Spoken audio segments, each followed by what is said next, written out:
Okay. All right, everyone. The time is now 7 o'clock. I'd like to call this session of the Bridgewater Town Council to order. Can we please stand and join me in a pledge of allegiance? Pledge allegiance to the flag of the United States of America and to the republic for which it stands, one nation, under God, indivisible, with liberty and justice for all.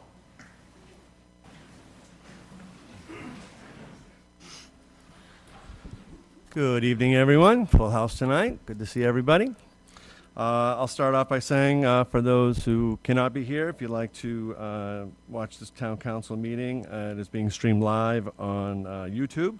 Please go to the Town of Bridgewater Facebook page for the link.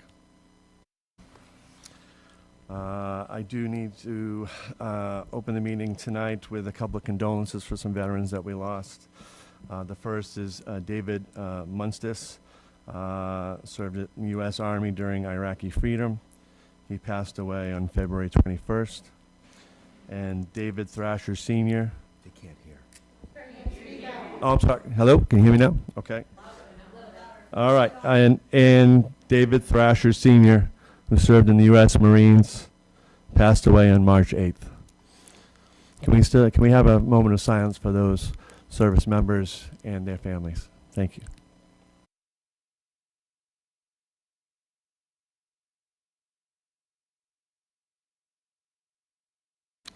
Thank you very much. All right, so approval of minutes from our previous meeting on March 4th, 2025. Do I have a motion for approval? Excuse me, Mr. President, I would like to propose an amendment to these minutes. Okay, well, let's get a motion and a second for the amendment. So I have a motion, Mr. Chase, second, Mrs. Striggles, and what is your amendment? Well, some of it has to do with my own personal voting record. For example, on the PFAS remediation, I voted yes, not no. On the Bridgewater welcoming community to be tabled, I voted yes to table, not no. On the vote to adjourn, I voted yes, not no. So I would like these corrected in the record. And then the last thing is, the water discussion was a little bit too skimpy. And I looked at the tape, and I have the exact quotes from the people. Councilor Murphy asked, "What are your thoughts on the Perkins development and how will it impact our water?" The DPW personnel, Jonas, stated, and I quote, "Perkins development? Multi-use thing? I can't support that at this time. I'm telling you the truth. Right now, we are struggling to maintain what we've got now. In the winter months, we should be topping off those tanks and resting the wells. Wells are running. Tanks are a little over half. That's just the facts," unquote. So I would like to be able to submit these items for amendment. Okay, that's fine. So that's a motion to make those amendments. Do I have a second? I'll second. Second, Mr. Johnny. Okay, Mr. Loretti.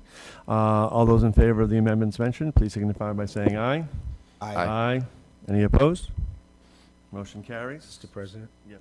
My vote on the PFAS was recorded wrong as well. I voted yes. Okay. So I don't have it in writing, but I will send an email or something. That's fine. If we make that change in the record, that he voted yes. And then based on those amendments, let's see. All those in favor of approving the minutes, please signify by saying aye. Aye. Aye. Any opposed? Motion carries. Thank you.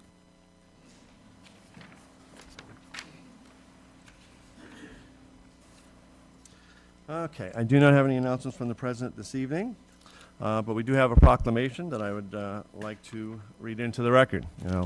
Try and do this loudly so everyone can hear.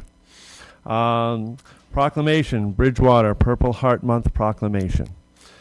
Whereas the town of Bridgewater is officially recognized as a Purple Heart town by the national organization, the Military Order of the Purple Heart, and whereas the Town Council of the Town of Bridgewater adopted Resolution R-2014-001, a resolution designating Bridgewater as a Purple Heart town, And whereas the people of the town of Bridgewater have great admiration and the utmost gratitude for all men and women who have selflessly served their country and this community in the armed forces.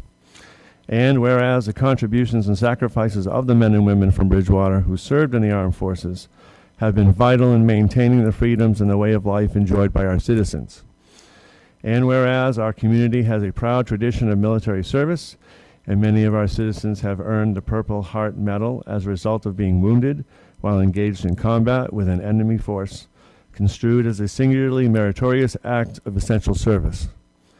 Now therefore be it resolved that we, the Bridgewater Town Council, do hereby proclaim the month of May 2025 as Purple Heart Month in honor of the brave men and women who selflessly and courageously fought the enemies of our country in foreign lands and who were wounded or killed in armed conflicts, and bear the honor of the Purple Heart. We hereby stand united to show our unwavering respect, support, and gratitude to these veterans, both past and present, as it is their sacrifices that afford us all the liberties and inalienable rights guaranteed by our Constitution. In witness hereof, we have hereunto set our hand and caused the seal of the town of Bridgewater to be affixed this 18th day of March, 2025.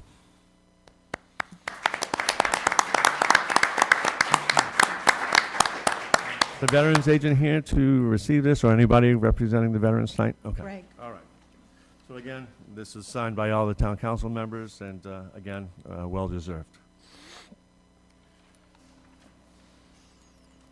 All right. So, gotta drink it a little dry.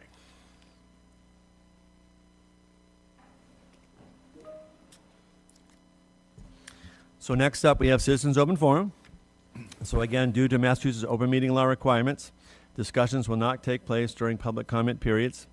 If appropriate, responses to questions and concerns will be given by the town manager at a future town council meeting. And again, based on the crowd size, as I mentioned at our last meeting, I'll try to limit this to 3 minutes at the max as possible. If you're talking about similar items, I would encourage you to come up with just different facts and new information that the council can use. And with that, again, mention your name and address for the record. So please come on up, speak, whoever would like to come up, name and address, and let us know what you'd like to talk to us about.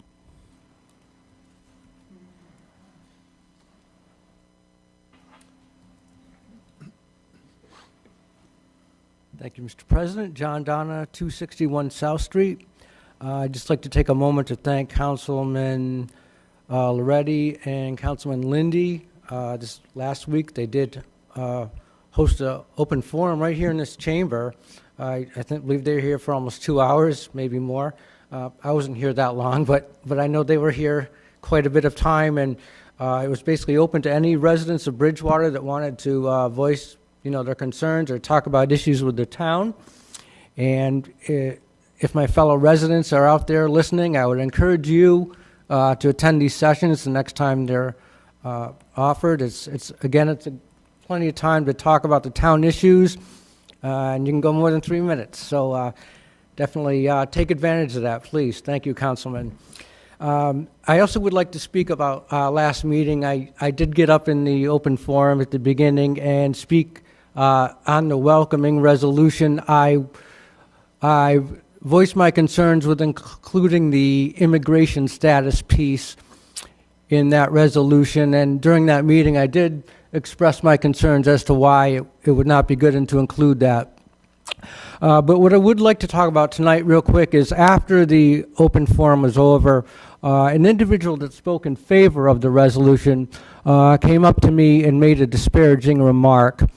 One could almost interpret it as inferring that I'm a criminal. And Mr. President, I don't have a criminal record, and like you, Mr. President, I volunteered hundreds of hours of time in youth sports in this community and in other areas of town.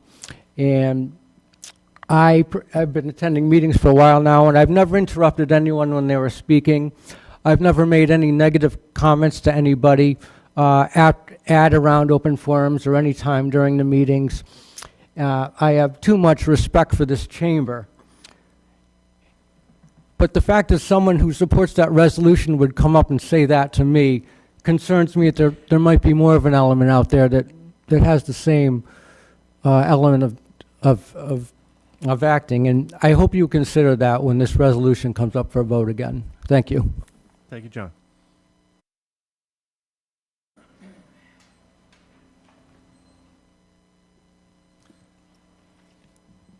Elizabeth Sharp, 1000 South Street. First, I'd like to say that I'm hopeful to hear tonight that the council saw the same ambitious and hardworking qualities in Mr. Casanova Davis that were evident to me while watching the interviews, and that he will be appointed tonight. But even with my confidence in Mr. Davis's finance background, he'll not be able to magically fix our school budget problem. This is why tonight I want to talk about a very crucial data point for our school district, to hopefully help people understand that our school system is not drowning because of mismanagement of money.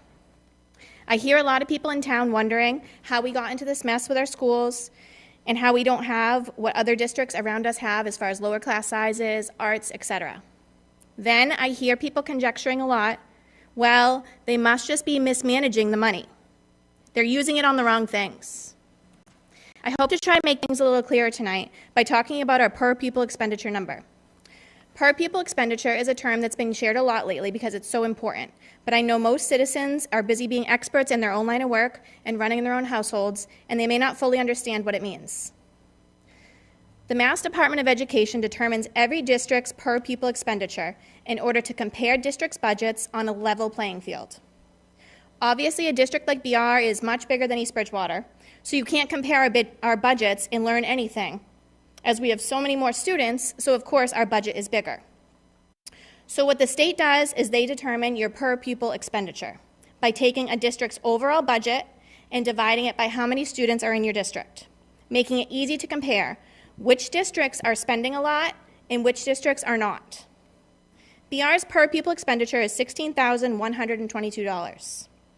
Now let's talk about how that compares to other towns. The Department of Ed lists all of the state's districts in order by their per pupil expenditure. When you take out charter and vocational schools, as they're run a bit differently, that leaves you with 288 regular districts in Massachusetts. BR is number 281 on the list of per pupil expenditure. That's 281 out of 288 school districts.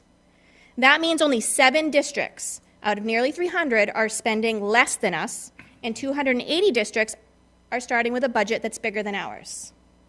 The clear fact is that our budget is starting much smaller than almost every other district in Massachusetts.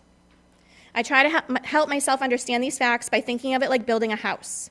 If I were to build a house and give my builder $500,000 to do it, and my neighbor on the lot next to me were to give their builder $800,000 to build the same house, then we went to tour houses when they were done, I would notice many differences. And I might say, hey, they got an extra bedroom, they got an extra half bath, they have a finished basement, and they got the really nice quartz that I wanted. I would not go turn to my builder and say, you misused my money, you mismanaged it. I gave you the money and you used it on the wrong things because her house has so much more and is so much better than mine. Of course I wouldn't say that, because everyone can understand that a bigger budget is going to produce a better house. I hope this helps people understand why our schools are in this problem, and that if you hear people just saying, oh, it's just mismanagement, they don't need anything else, then it can help you really understand what's going on here. Thank you. Thank you, Elizabeth.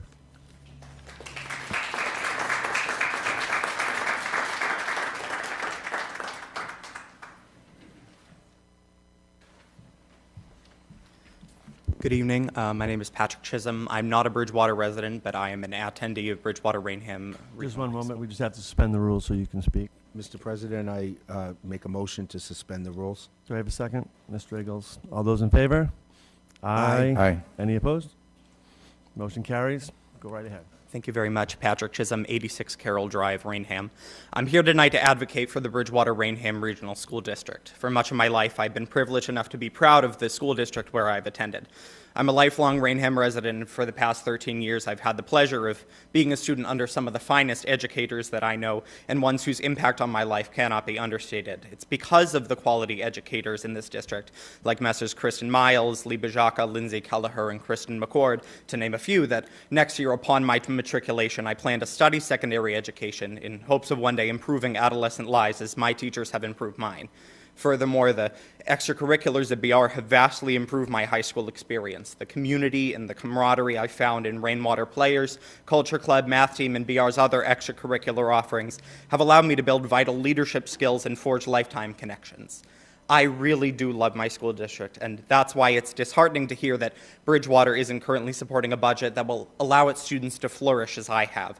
The proposed 2026 fiscal year's budget places the district below level funding, which will lead to widespread cuts and devastating impacts. For example, if approved, valuable teachers will be forced to carry class sizes of up to 37 students, diminishing the potential for one-on-one instruction and therefore the quality of their students' education. Moreover, under the approved budget, extracurricular activities and athletics would be heavily scaled back or become entirely self-funded. And I won't mince my words about this issue. Sports and extracurriculars are necessities, not frivolities. They vastly improve the lives of students and allow them to develop skills that they'll carry throughout their adulthoods, and now they are a crucial part of college applications in a world with increasingly competitive access to higher education. And not only should these opportunities be available for students, they should be free. Keeping sports and activities behind a paywall means that lower income students will be barred from accessing these enriching resources.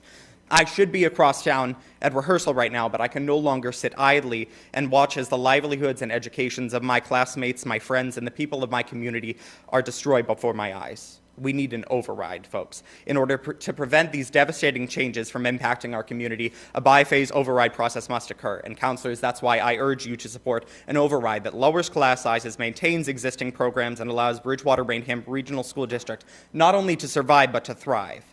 Please, everyone in this room, talk to your neighbors, raise awareness any way you can, educate yourself as best you can, reach out to town councilors and any candidates to ensure they'll support this vital override that will ensure the long-term success of our schools. The impacts of your actions will ripple through generations of children in our community.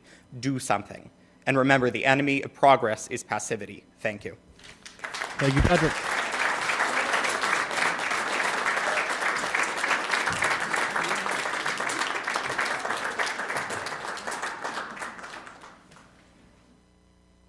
Come on up.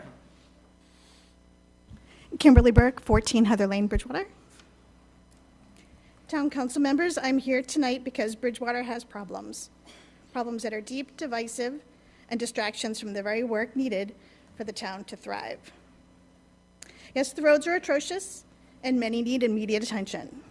The DPW presentation of March 3rd was helpful, but did not include any details regarding RFPs for work that is expected to begin in the spring and summer.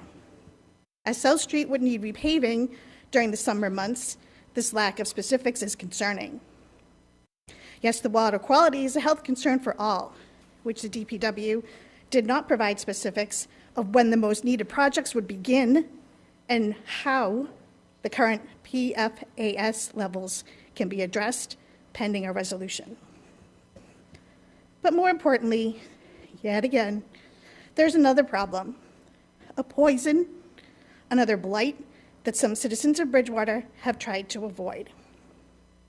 A radical, far-right political movement that is seeking to remake the town in their small-minded image of who Bridgewater is, what we stand for, and how we coexist. Emboldened with a false understanding of the 2024 presidential election, members of our community, all adults, have commenced with online insults, disinformation, and a plan to, quote, flood the zone to bog down the political process of the council, the school committee, and other town boards to delay progress needed to ensure that all citizens feel safe and welcome in their community. The recent arrest of a town resident for placing Nazi images across the town and making public Nazi salutes only highlights that the decision to table the welcoming resolution RFY 25007 was short-sighted. While it may have been politically expedient to delay voting on the welcoming resolution, the effect of this decision was to give license to those who thrive on hate. It is at times of unrest and conflict that we need elected officials to act, now, not later. I ask you to reconsider that decision to table the resolution and vote unanimously to designate the town of Bridgewater as one that welcomes all and respects all. Thank you. Thank you.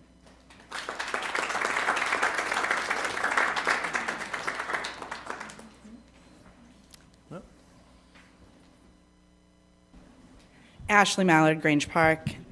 That's my student.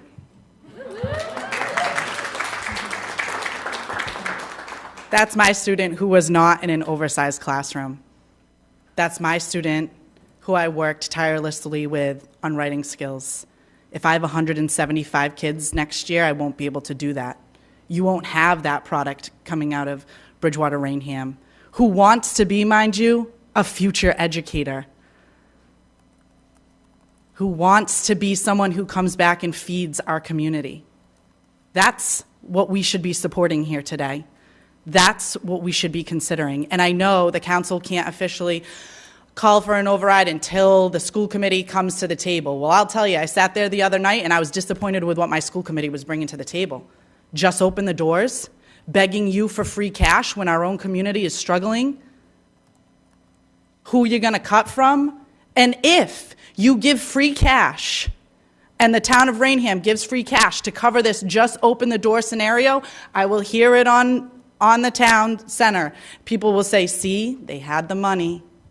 It'll be there next year when you ask for an override. Don't bother. They'll have the money. People don't understand free cash is a one-time thing, not to supplement the needs of all the students. We are running out of time. So I urge you, as soon as the school district gives you something, to please take action on it. I know you can do that. I know we as citizens have the right to a petition, but we are actually considering just looking to you to lead us in the right direction and protect kids like that. 37 kids in elementary classes in Bridgewater Rainham is appalling.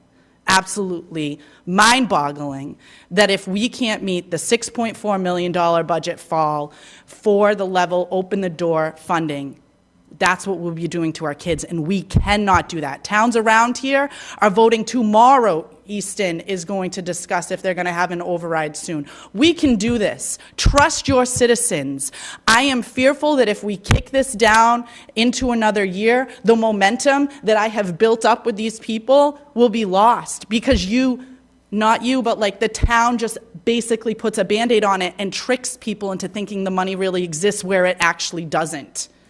Okay, this is our momentum that we need for the town council to show us the leadership. Have trust in your citizenship that we can do this, and we want to do this for our children, and we want to do this for our community. And if we need other services, let us know. I had 15 moms from Rainham show up at my house on Sunday night.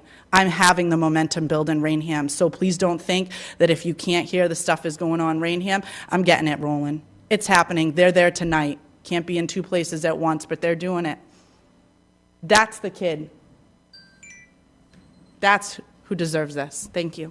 Thank you, Ashley.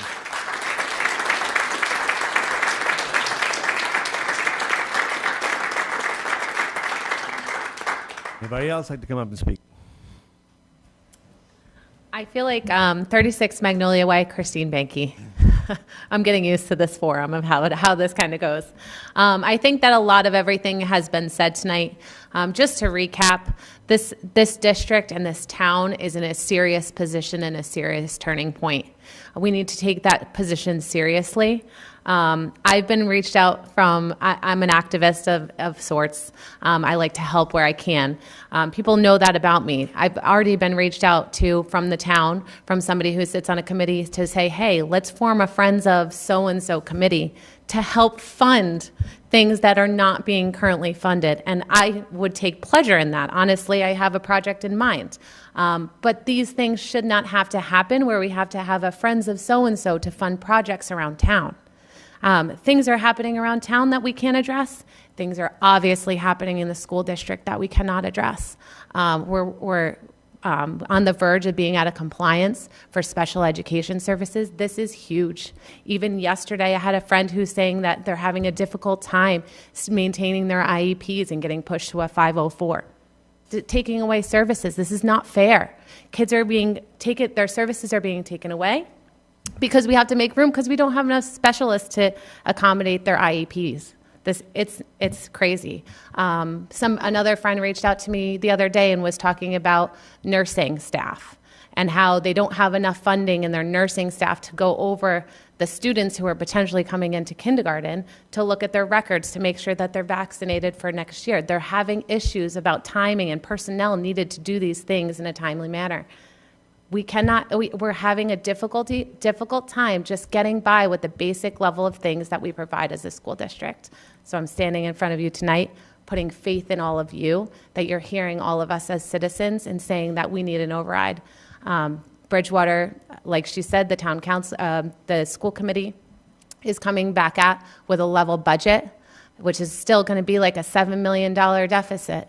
I'm not sure where that money comes from, and from my standpoint, I don't see it coming more from the towns. You guys have already put up the 3%. Now it's time to go for an override on the town and on behalf of the school. So I'm pushing for that. Thank you, Christine.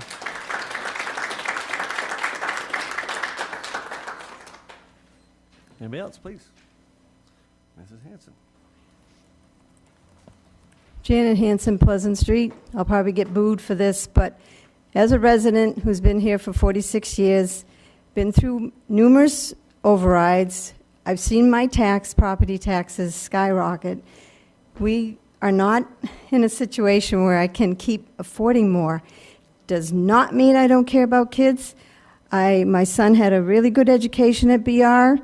He's on his way to be getting a PhD in physics. So I get it. I hated it when he was in elementary school. They lost music and art, and I was glad it came back. I just like to see what other options can we do. I'd like to see it. What other options besides just keep going for more overrides? I'd like to see how much you're talking about. It does not mean I don't care about kids if I'm not in favor of an override, and I want people to realize that those that aren't in favor of override are not because they don't like the kids or care about the kids. I certainly do, but you have to look at it at both sides. So I would like it to be carefully considered of what an override would mean. It's not so simple. No, all right, we have an override now, so what happens the next time? Are we going to have an override? We have a lot of other expenses in this town that's coming up. We got to really look at the budget and see where we can get more money.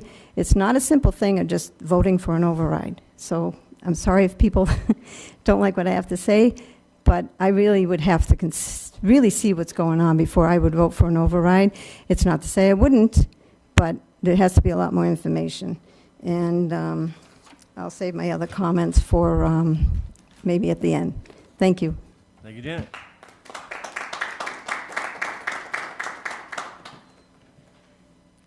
Anybody else? Please come on up.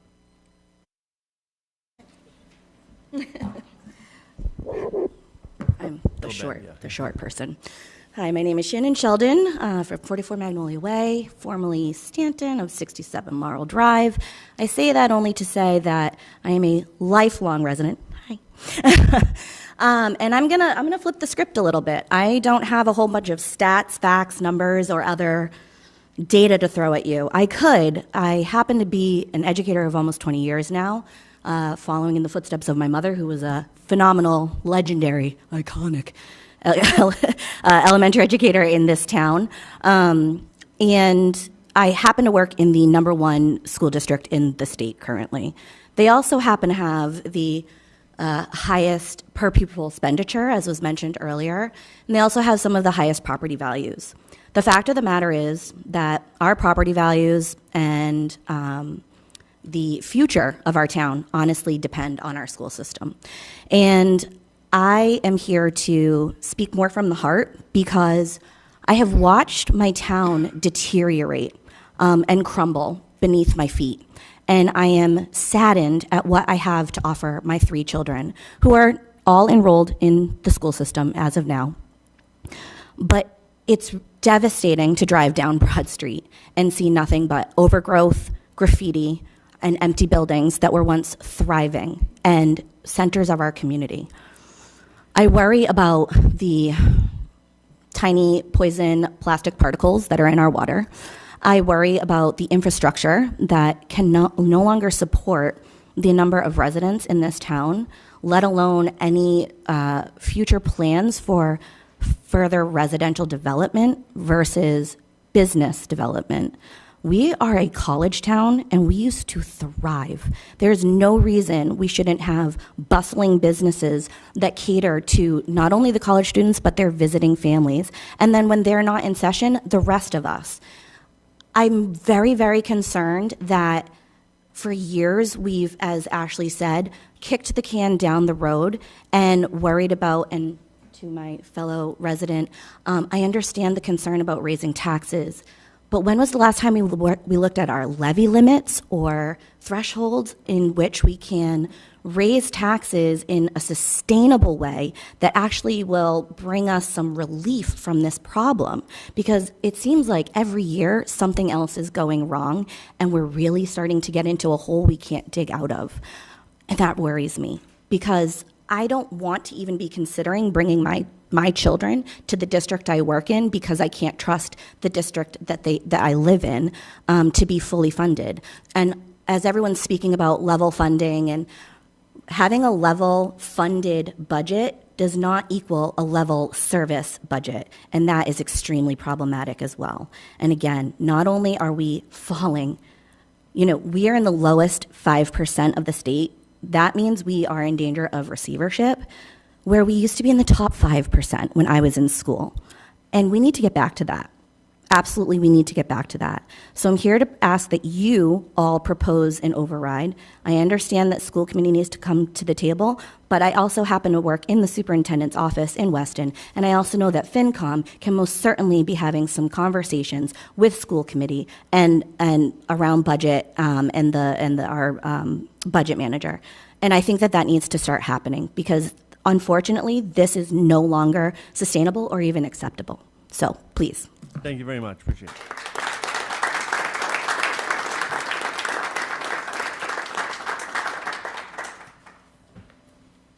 Hi, Casey Rodriguez, 45 Janes Way. All right, so I'm also here to speak about the budget crisis and to correct some misperceptions around mismanagement and potential areas for saving. So I've been made aware that our out-of-district spending is being targeted as a place for potential cuts. I believe that this line of thinking represents a misunderstanding of the needs of our more vulnerable students, as well as the current state of our classrooms. So our students that are placed out of district, for whatever reason, they're there because their needs cannot be met here.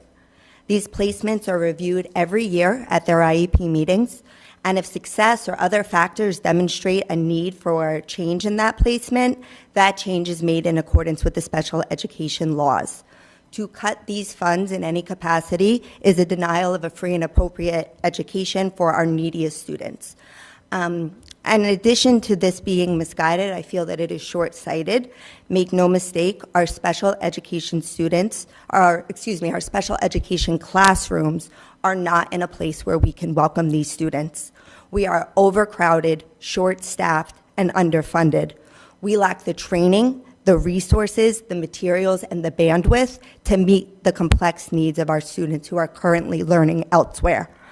To bring them back to classrooms that are not ready to receive them would only increase the challenges faced by our staff, and it would only decrease these student outcomes.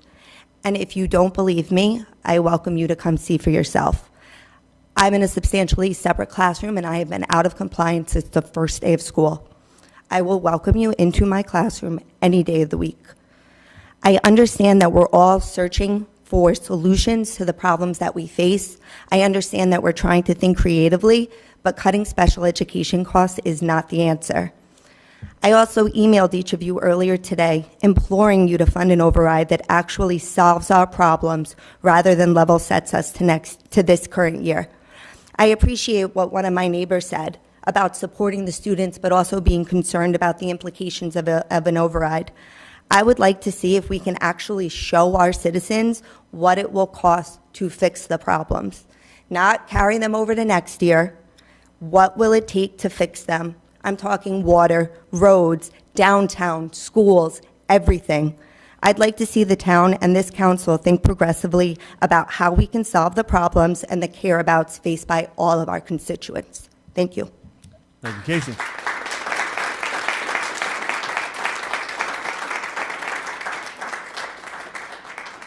Anybody else like to come up and speak? Please. Evening. My name is David Moore, 54 Flag Street in Bridgewater. You folks have heard a lot of serious problems tonight, and I'm going to bring up one that's sort of related to one that was brought up earlier.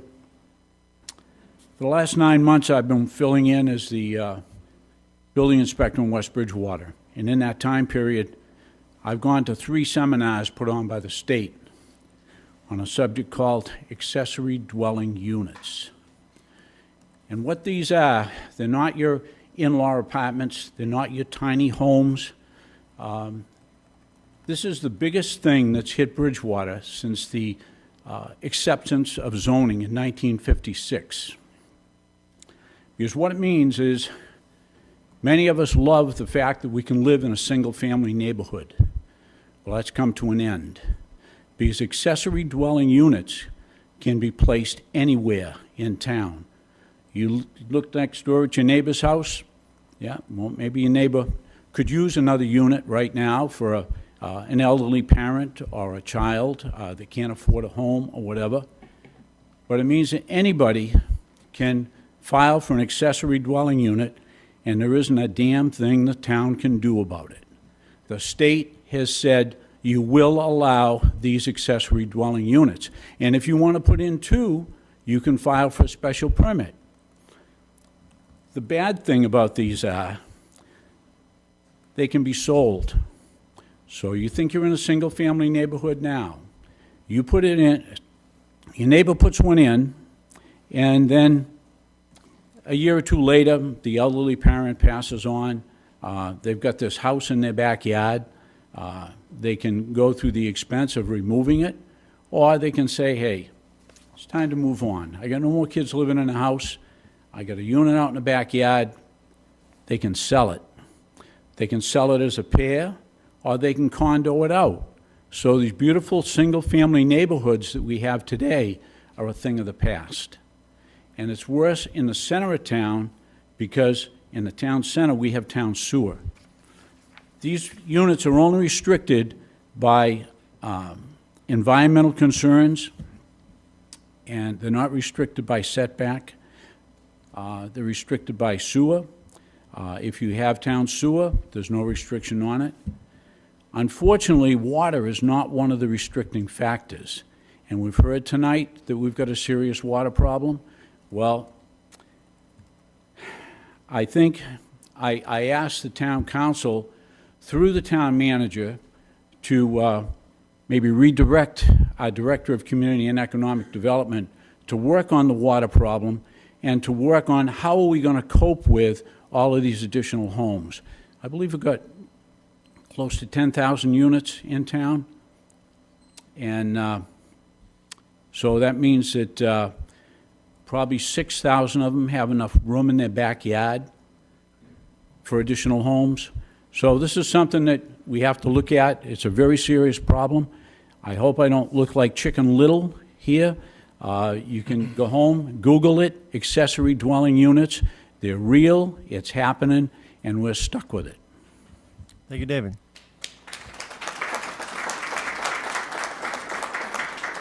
Anybody else like to come up and speak?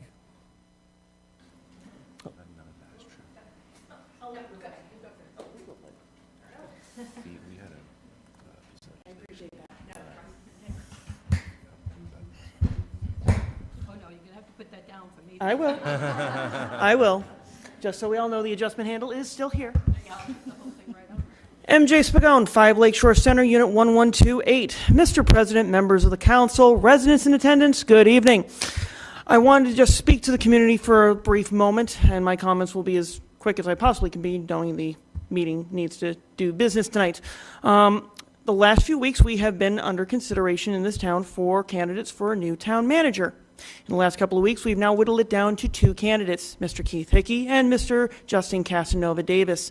Had an opportunity to go to the candidates' open night to meet both of them and to hear them out.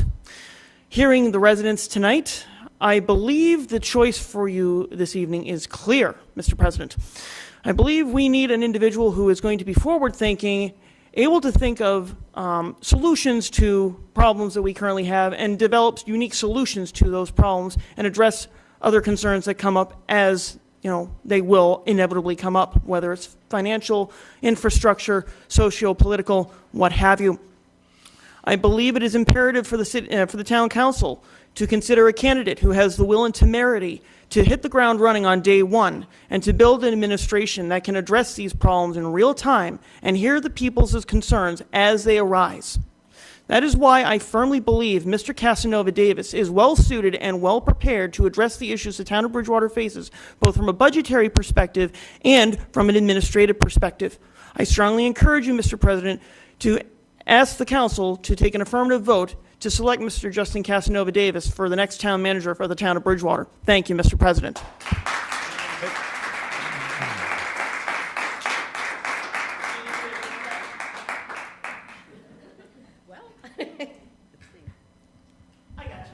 Thanks.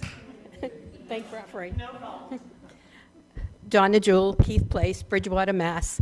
I'm here for a couple of reasons. One, I want to thank the town councilors that have taken the time to talk to me over the past 30 days and spent time with me. I appreciate that. I know you're deluged with all kinds of issues, from selection of a new town manager to the water issues, to the school issues, to a potential $1 million shortfall in our own budget. I mean, I know there's huge, huge issues. And I appreciate each and every one of you, and I know you give a lot of your personal time. I saw something today on Facebook that I wasn't aware of. It came as news to me, and I thought it was worthy sharing here today because things happen on Facebook. And I'd like you to join me in wishing Councilor Ellenberg a very happy birthday. She's sharing her day today and spending her day today. Thank you. Her birthday as a town council. Thank you, Donna. And happy birthday, Councilor Ellenberg. Thank you. Anybody else like to come up and speak? Going once, going twice. Well, if you're all hanging out at the end, I'm sure we'll get a few more comments at the end. All right. Thank you for those who spoke tonight. All right. We are moving on to appointments. And again, tonight we have the town manager appointment. As most of you know, we had the interview with both candidates at our last meeting. And tonight we're bringing forward the 2 candidates for a vote. Again, based on having just 2, we're going to go with Robert's Rules of Order and nominate a candidate, and then we'll ask for a motion and a second for discussion. We can discuss it as a council, and we'll go forward from there. So that being said, is there a motion to make forward? Mr. Loretti. Yeah, I'd like to make a motion to nominate Justin Casanova Davis. Okay, Seconded. and a second by Ms. Striggles. Open for discussion. Would one of you like to start? Since you made the motion, Ms. Loretti, any comments you'd like to make about the Yeah, I think that we had 2 great candidates come to the table. I thank the ad hoc committee for all of their work. I know that we only had 2 to choose from, but I think we had 2 great candidates to choose from here. I think that we both all had a lot to think about over the last week, and after a lot of thought going into both candidates, it was a hard decision. But I think that Mr. Casanova Davis would serve us very well today and into the future. Thank you, Mr. Loretti. Ms. Striggles being in second. Thank you, Mr. President. I wholeheartedly agree with Councilor Loretti on this and all of the residents that reached out to me, to the tune of 72 emails that I got in favor of Mr. Justin Casanova Davis. That to me speaks volumes. It is over a span of people that agree, disagree, but at the main focus all believe that Bridgewater is in a critical time and we need the right candidate moving forward that will advance our town forward in not only a positive way, but a everlasting and a changing way, where we can be proud of the person that sits in that position, knowing that they are energized, ready to go, and live 15 minutes down the road. So in my opinion, it is a very clear decision, and I wholeheartedly endorse Justin Casanova Davis for town manager. Thank you, Mr. Eagles. Mr. Chase. Thank you, Mr. President. I'd just like to add a few brief comments. I think that I'm certainly in agreement with my fellow councilors who have spoken in this regard. I think that as a candidate, Justin Casanova Davis is truly exceptional. I think that the enthusiasm that he has shown, his demonstrated financial and budgetary acumen, and his engaging manner really suggests to me that he is the perfect match for this town at this time. And I thoroughly endorse his candidacy and intend to vote in favor of him. Thank you, Mr. Chase. Any other comments from any councilors? Okay. Again, I'll just add that, again, we had two wonderful candidates. They both presented well. I too, lean toward Mr. Casanova Davis. Just again, for what's been already said, his energy, his financial acumen. I do think he also has connections with the State House that might help us in funding matters, especially with the needs that this town has at this point in time. And I think he certainly might provide the longevity we need in this position as well. So with that, I'll end my comments. Is there any other comments from any other councilors? One more opportunity to speak? All right, that being said, so we have a motion and a second. I'll ask for a roll call vote on Mr. Casanova Davis. Ms. McGrath? Yes. Ms. Striggles? Yes. Mr. Chase? Yes. Mr. Lindy? No. Dr. Perry? Yes. Mr. Murphy? Yes. Ms. Ellenberg? No. And Mr. Loretti? Yes. 6 in favor, 2 opposed. All right. Mr. President, Yes, Mr. Lundy. I'll make a motion to consider unanimous from the council. Okay, for a revote of confidence for Mr. Casanova Davis, I'd ask for another recall vote on that. You need a second. I'm sorry, second. Ms. Striggles, thank you very much. And a roll call vote for that, please. Mr. Loretti? Yes. Ms. Ellenberg? Yes. Mr. Murphy? Yes. Dr. Perry? Yes. Mr. Lindy? Yes. Mr. Chase? Yes. Ms. Striggles? Yes. Ms. McGrath? Yes. 8 in favor, 0 opposed. Thank you very much, and thank you to the council for that vote of confidence.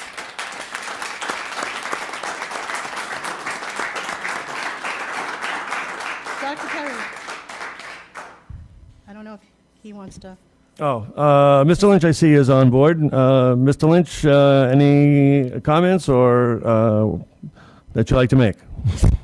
Just congratulating the council on going through this process. It's never an easy process to make such an important appointment, but I think you did have some excellent candidates. We're very pleased to have the opportunity to work with the council, and obviously there still needs to be the matter of negotiating an employment agreement with Mr. Casanova Davis, and we stand ready to assist the council in that effort. And again, thank you for giving us the opportunity to work with you, and hoping that things move forward to handle the multitude of issues that Bridgewater has, like many other communities. These are challenging times for municipal governments, but again, thank you and congratulations. Thank you, Mr. Lynch, for all your help. Thank you. Thank you. All right, and congratulations to Mr. Casanova Davis for going to be hopefully our new town manager if we get everything in place for him. So, all right, that being done, we do not have any hearings or license transactions this evening.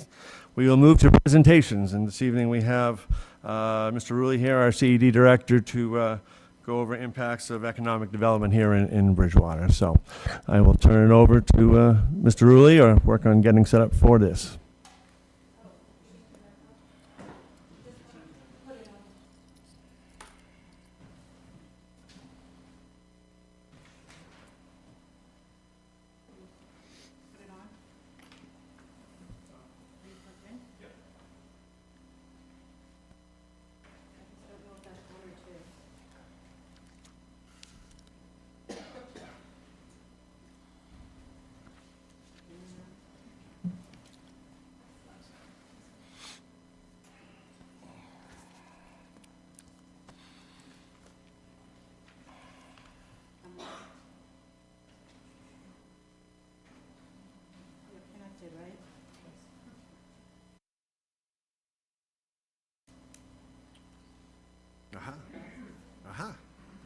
Success. Where to begin? The floor is yours, Mr. Rulli. Thank you, Mr. President. Interesting evening to be here to talk about where we are. In terms of background, I was hired just over 2 years ago with the understanding that at the time Mr. Dutton and Ms. Williams wanted to create a new form of modern government, that Bridgewater was going to be different than other communities. The last 2 years have been interesting. We've had a lot of highs and some lows. I've taken my position serious in terms of what I think are the objectives that were set forth, the policies, goals, and objectives in the town's comprehensive master plan that was adopted in May of '22. So I just want to maybe go through what led up to that and then where we are today. So in 2014, the town adopted a Bridgewater Downtown Community Development Master Plan. Nothing significant happened as a result of that. In 2018, following the adoption of the 2017 Tax Cuts and Job Act by the Trump administration, the town received a designation as an opportunity zone. There was thousands of these created across the United States with the idea that it was going to spur economic development and bring in private investment. An opportunity zone is designed to attract people that have capital gains problems, or not problems, they have too much money, and invest. So if we look at, and this marketing piece is something that every community had, and so if we looked at what household incomes were, what the median home price was, but what the goals were to develop market rate housing in the downtown area, encourage mixed-use development, 1 and 2 bedroom residential, commercial, and retail. Nothing happened in the Opportunity Zone. Now, the only good thing about the Opportunity Zone, and we can attribute this to Bridgewater State University, is that they include the students in the demographics. So the Opportunity Zone is identified by HUD as being a low, moderate income census tract. The only part of downtown really is the south side of Central Square. The most of it is part of the university.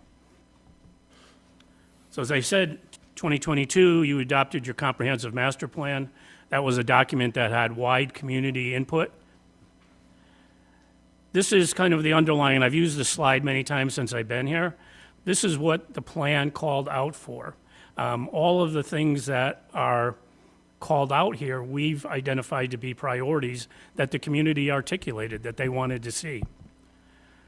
Resulting from that is in that June of 2023, we initiated Vision to Reality, revitalizing the heart of Bridgewater. If you look at all of the circle, those are all elements that were called out to be priorities, goals, and objectives in the comprehensive plan. My experience in municipal government is that oftentimes we are in silos and we don't look at what the interconnection of all these elements are. We took a different approach because these things are all interrelated. I've spoken about these many times in the presentations I've done to you, the planning board, and the community. So just looking back to where have we come from 2018 when the Opportunity Zone designation came and where we are today.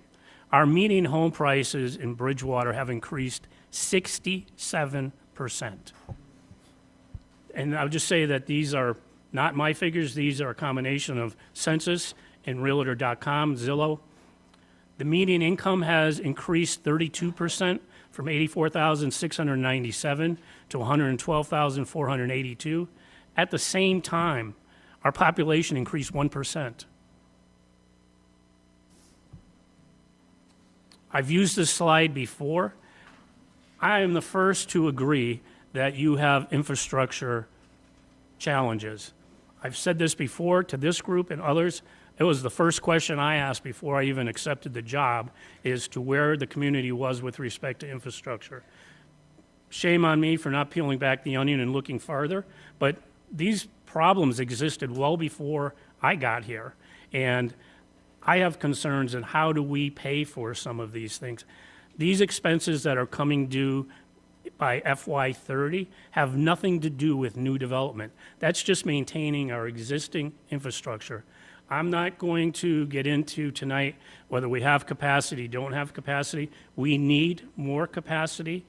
It's something that I've been addressing since the first week that I've been here, and we are continuing to do that. Old Colony Planning Council has undertaken a regional water study, which is ongoing. We're participating in that.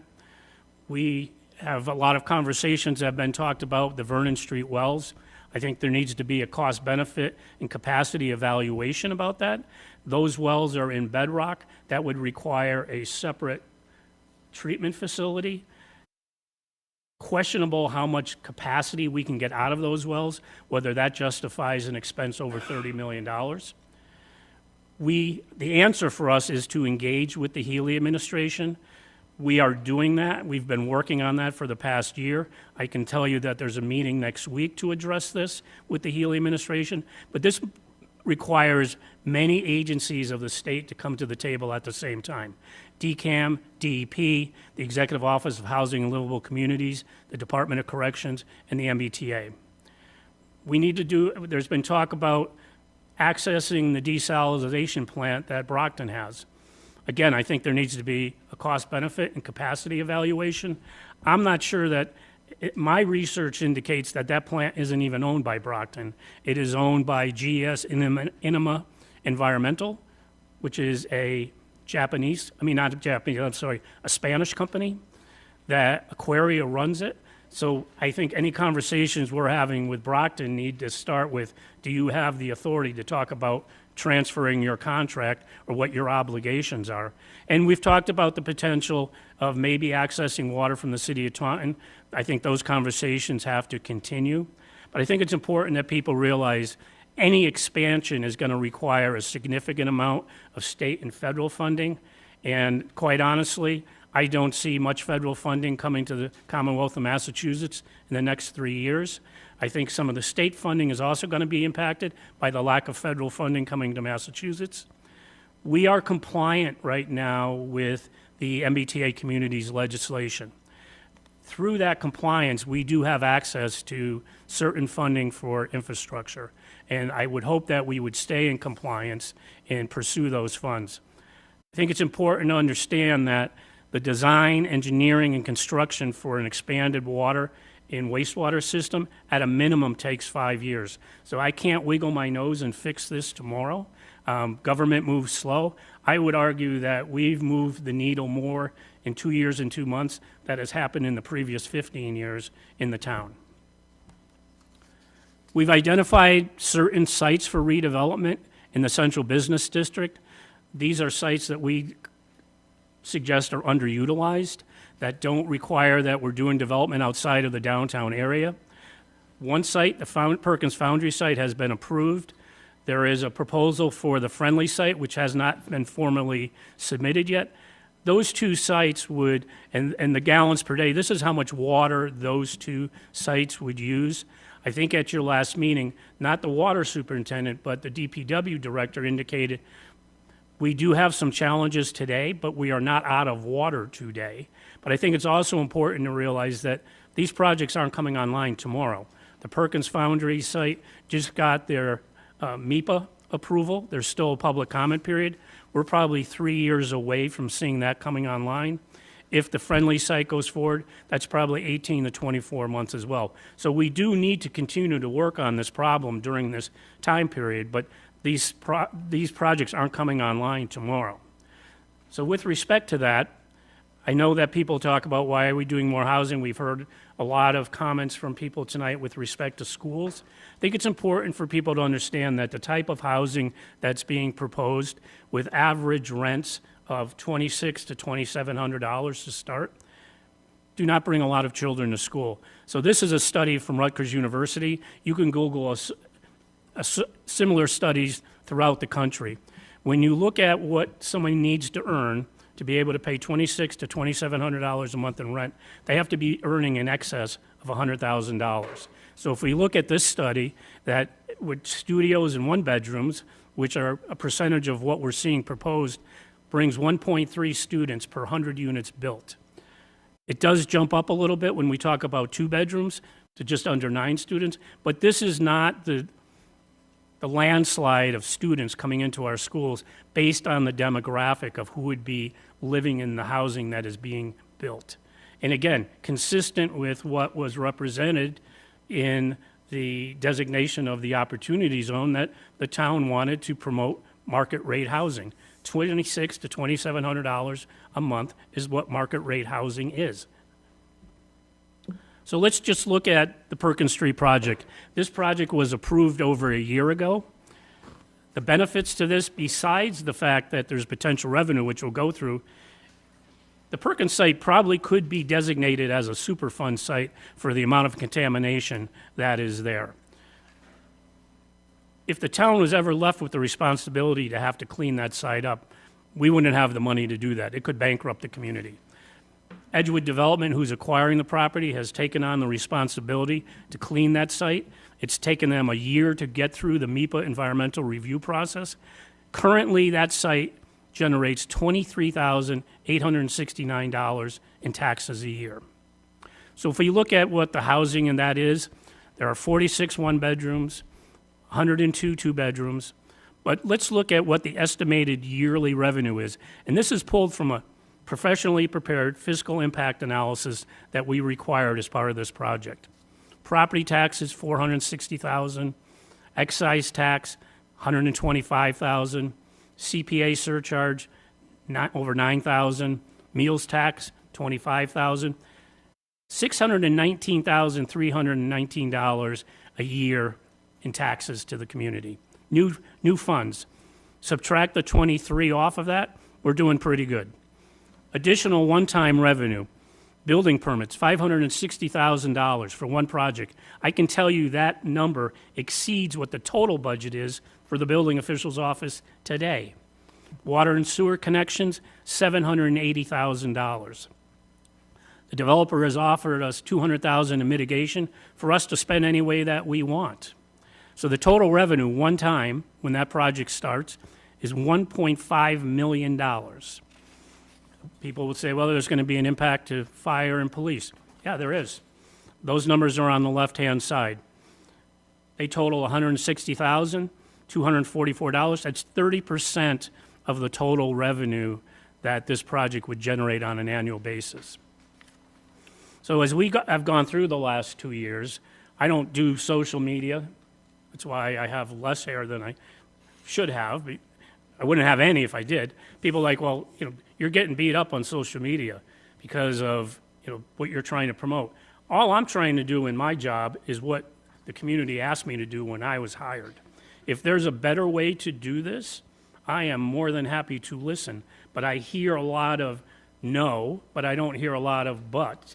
What about this? So it gets a little bit frustrating when I hear the conversations about, we need more revenue. Well, that's what we've been trying to do. I mean, we've tried to do it in a smart way. We adopted a zoning ordinance that expedited development approval at a scale that was consistent to what the community wanted to see. Some options to consider in addition to what is already on the table. I'm just putting them out there. I'm not saying I'm for them or against them, but I think that I have an obligation to you in my position to put them out there. District improvement financing. The town has done this before. You did this with Elm Street to get that road put in to attract the industrial tenants that are on that. It's worked out well for the town. We could do something similar in the downtown area if we're confident we're going to support the development that's being proposed. I mean, basically what you're doing is you're taking a percentage of the taxes that you're getting that you weren't getting now. I always refer to this as the but-for test. If you didn't do it, you wouldn't get it. Investing that in public purposes. That could be roads, that could be schools. I've used this slide before, looking at the underutilized sites that we identified, being very conservative on a 20-year term and only using 70% of what the eligible revenue is to give you an idea of what kind of income a DIF could generate for the town. Opportunity zone. This, again, is a map of what the existing opportunity zone is. There's every indication that in the current administration's budget that there'll be an extension of the opportunity zones. They expire in 2025, but the Trump administration has signaled that they are going to extend those. We've had some interest in the state-owned property at the corner of Hale and Plymouth Street from developers that would take advantage of the opportunity zone to fund that construction. The last piece I want to talk about, and I know this is going to be controversial, but I have to put it out there, is looking at establishing a commercial tax rate. If we look at those communities in the Metro South region, we have the lowest tax rate in the area. Now, some would say, well, you have a low commercial tax rate? We have nothing to show for it. That didn't attract anybody. Didn't attract anybody. I mean, by redoing the zoning, we've got developers that are interested, but I am not trying to hurt small businesses. I can tell you that new developers coming in, large developers, national developers, regional developers, this is not going to scare them away. The expedited approval process and some of the other things that we're doing can help. I think some of you will remember that were on the council when we adopted the form-based code. I had suggested that at certain sites over a certain size, we give density bonuses. In exchange for that density bonus, we ask those developers to contribute to infrastructure or to public good. No one wanted to accept that. So I'm before you today saying that there are options available to you, but if we want to address the issues that we're talking about tonight and not play whack-a-mole every year, then I think there's some decisions that have to be made. But I'm imploring people that are here as parents or teachers to understand what vision to reality is and to communicate to you all that they might support what we're trying to do. I agree, Broad Street is not an inviting place right now. We have 11,000 plus people at the university every day that are spending their money someplace else. We have the highest area median income in the region, and people are going someplace else to spend their money. I've heard since I got here, geez, can't we just be like Easton? Well, Easton has a higher commercial rate than the residential rate is. So, I mean, I'm just trying to do the job that I was hired to do. I get that people don't accept my style or may not like me, might think I'm Lucifer's son. I don't know another way to do it. I'm all ears if somebody has another way to do it, but I hope that next year I'm not sitting here and we're having the same conversation. So with that, open for discussion, comments, criticism. Thank you, Mr. Rulli. Questions? Yeah, so I'll open up to any councilor comments or questions. Am I having? Ms. Loretti, go right ahead.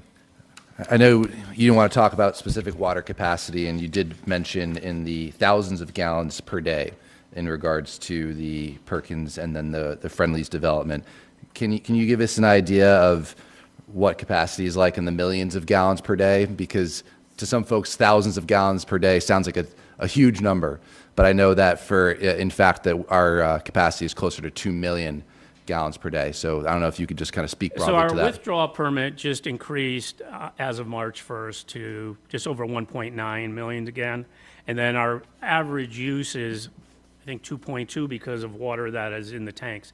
I mean, I think as Azu said the last time he was here, there's a margin there. I mean, we are not tapped out, no pun intended, right now, that if both of these projects went forward today, there would be adequate water.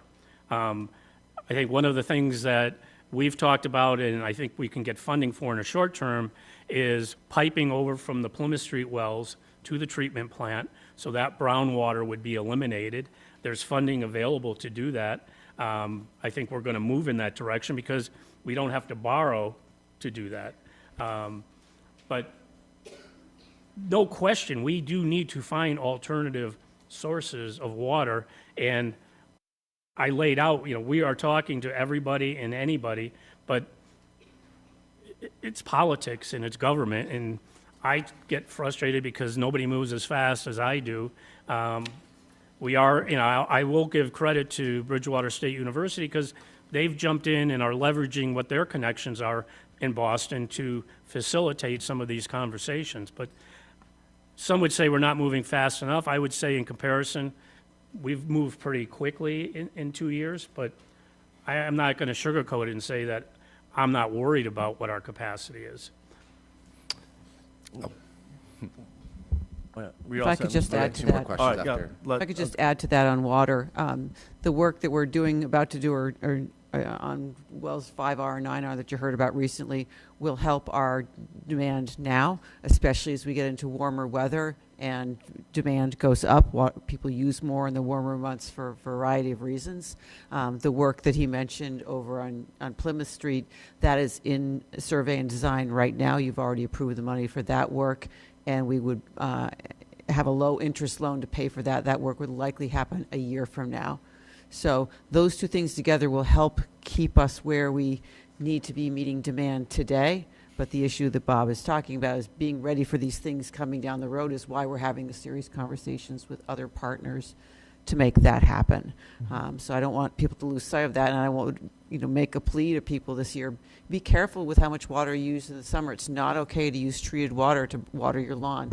While we appreciate the revenue to sell it to you, we're more concerned about capacity in our tanks for firefighting, for emergencies, for everybody's needs. So if everybody can help us as we go through all this, that would be very much welcomed. Thank you, Ms. Robinson. Ms. Lordy, another question. Yeah, so one point of clarification and then one more question, and then I'll stop hogging the time.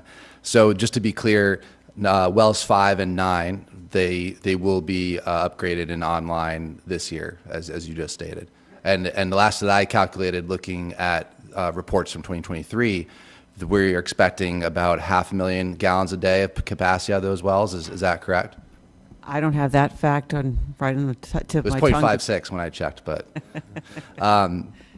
great. And then Plymouth Street, that is also going to be coming online. We're going to be diverting that over to High Street, and we should expect that to be done next year.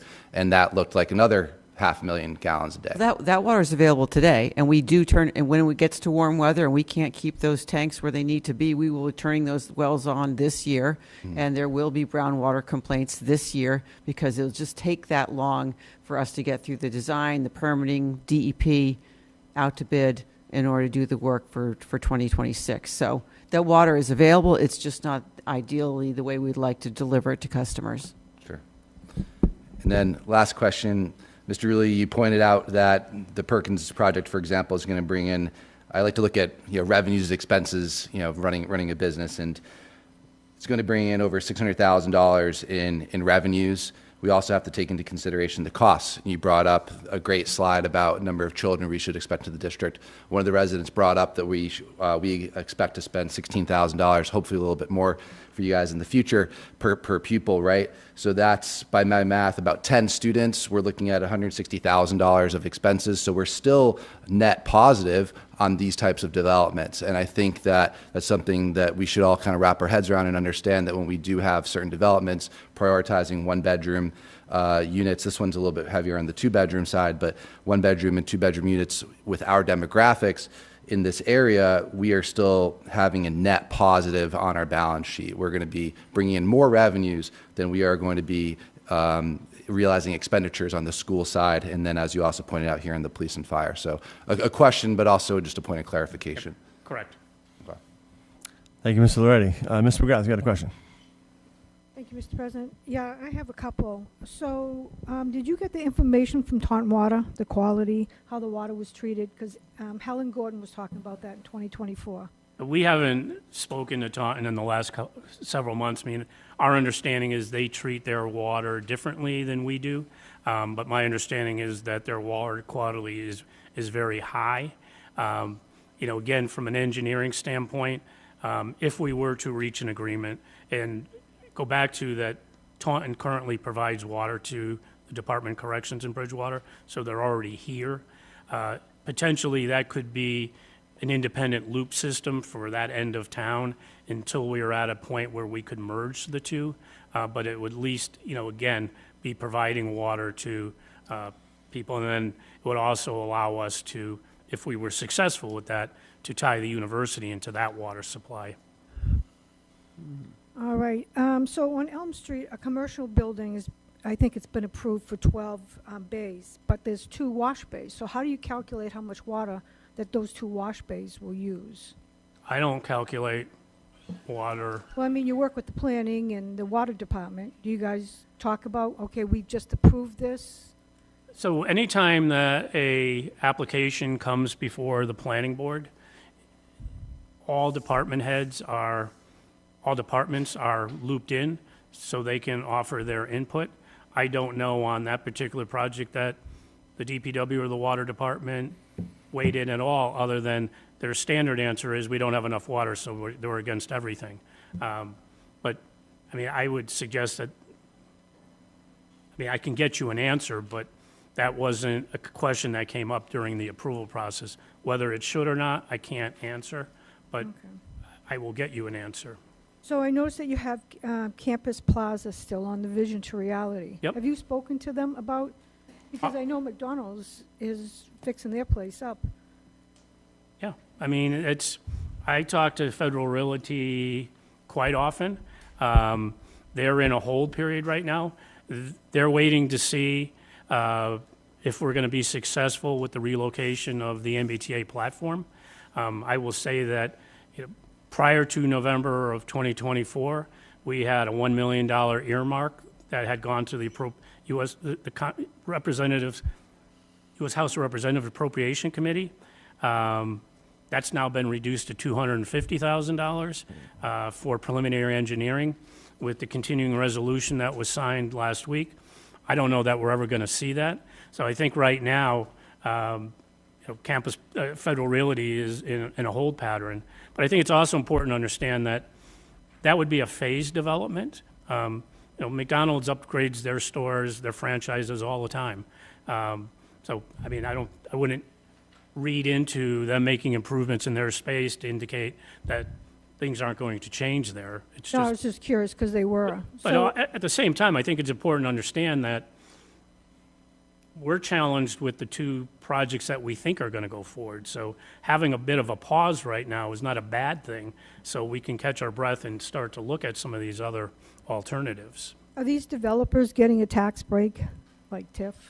The only approved project that we have right now is the Perkins Foundry project, and they have not asked for any kind of tax relief. In fact, they are giving us $200,000 in mitigation, and they made a commitment that 10% of their units would be affordable at 80% of area median income. They didn't need to do that. They did that on their own, but they have not asked for any kind of tax relief. One other question. I watched your Let's Talk about the revision to reality, and you said there's a $500,000 earmark for a cybersecurity incubator space. Do you know what that is? I know what it is because I wrote it, yes. All right. So, I mean, I've talked often about the cybersecurity program at Bridgewater State University. It's one of the largest areas of employment growth in the state. We saw that as being an opportunity for businesses to come out of the university with intellectual capital. At the same time that we put in the $1 million appropriation request, we put in the $500,000. Again, I think that right now, with the inaction that Congress has taken on funding, we may or may not see that. I think also that that was planned to go at the corner of Hale and Plymouth Street. Right now, I think the Healy administration has prioritized looking at assets like that to promote housing. So I would say that probably is off the table as terms of a location, but that's not to say that the concept is off the table. And there was one other thing that you said. You said the MBT has additional land, and you stated MBT is working with BSU. What land does MBTA own? The Spring Street lot. Okay. And so right now, the university leases the Spring Street lot from the MBTA. What would happen is if we were able to move the platform, there would be a land swap. So the MBTA would take the garage in the area where the platform is, well, BSU would take that back, and MBTA would work with us for the Spring Street lot. We don't anticipate the ridership to be so high that you would need that entire Spring Street lot for parking. So we've also identified that a portion of that Spring Street lot could be a ground lease for future development that would generate additional revenue for the MBTA and allow us, if we solve some of our water issues, for future development. All right, I just have two more questions. So you're planning on moving the train, even though we're MBTA are already qualified? I'm sorry? We're already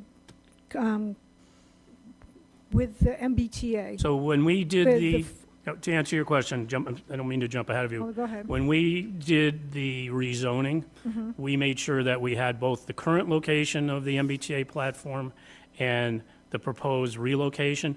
Both of those areas are in compliance with the MBTA community's legislation.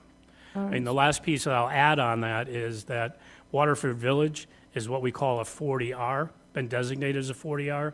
The owners of that property have come forward in the last month and are looking to do additional development there that would just further support both areas being in compliance with the MBTA legislation. Yeah, it is getting packed down there. So I was looking at the permits that the town has gotten for water, and on Special Condition 7, it says seasonal limits. So I guess 8 out of Bridgewater's permitted town wells are located in a net groundwater, the sub-basin. So in August, we run low. So I can't speak to the technical aspects. Right, but of- the other two ones would kick in, or should we do Vernon? Because, I mean, in August, we get straight out, because now I find out that because where we built 8 of our wells, it's on a sub-basin, and so that's why it goes down. And it's actually, the laws are in this permit, how we have to. Yeah, again, I can't speak to the technical aspects of the permit. What I can say is that in conversations that we've had with environmental partners, the amount of water that we would get out of the Vernon Street wells, which would take up to 7 years to construct, don't even begin to justify the expense of over $30 million. Because it's coming out of bedrock, we would have to build a separate water treatment plant. Right, so with those 8 wells that are running almost dry in August, how will we support more development? When all residents know come August, I mean, they even force it with police. Yeah, again, checking on I us. won't speak, and I can't, to the technical piece. I think as Mrs. Robinson has said, and Mr. Loretti had highlighted, we have 2 wells that are productive but are not functioning fully. By this spring or summer, they will be back online, and that should help some of the issues. But also, I think we have to acknowledge we're in an area called mild drought right now, so that contributes. I mean, our water is coming from aquifers, so we need rain. We didn't have a lot of snow this winter. We did have rain yesterday, but that's how these wells get recharged too. But I'm not even going to try to go down the path of explaining the technical pieces of what Ms. Gordon and our DPW director can speak to on the permits and the technical aspects of our wells. No, I was just wondering. My concern is finding this is alternatives to those 8 wells. Right. All right, thank you. Thank you, Mr. McGrath. Mr. Lindy.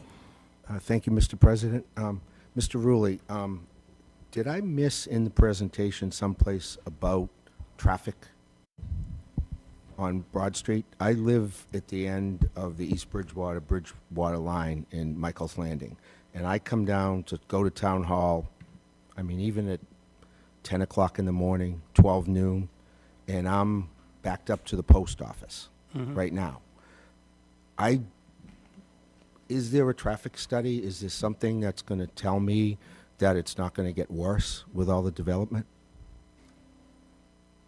Well, first of all, and I will answer your question, Dr. Perry asked me to do a presentation on economic impacts.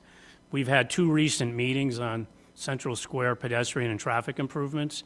I think there was some consensus on some things that the town could do.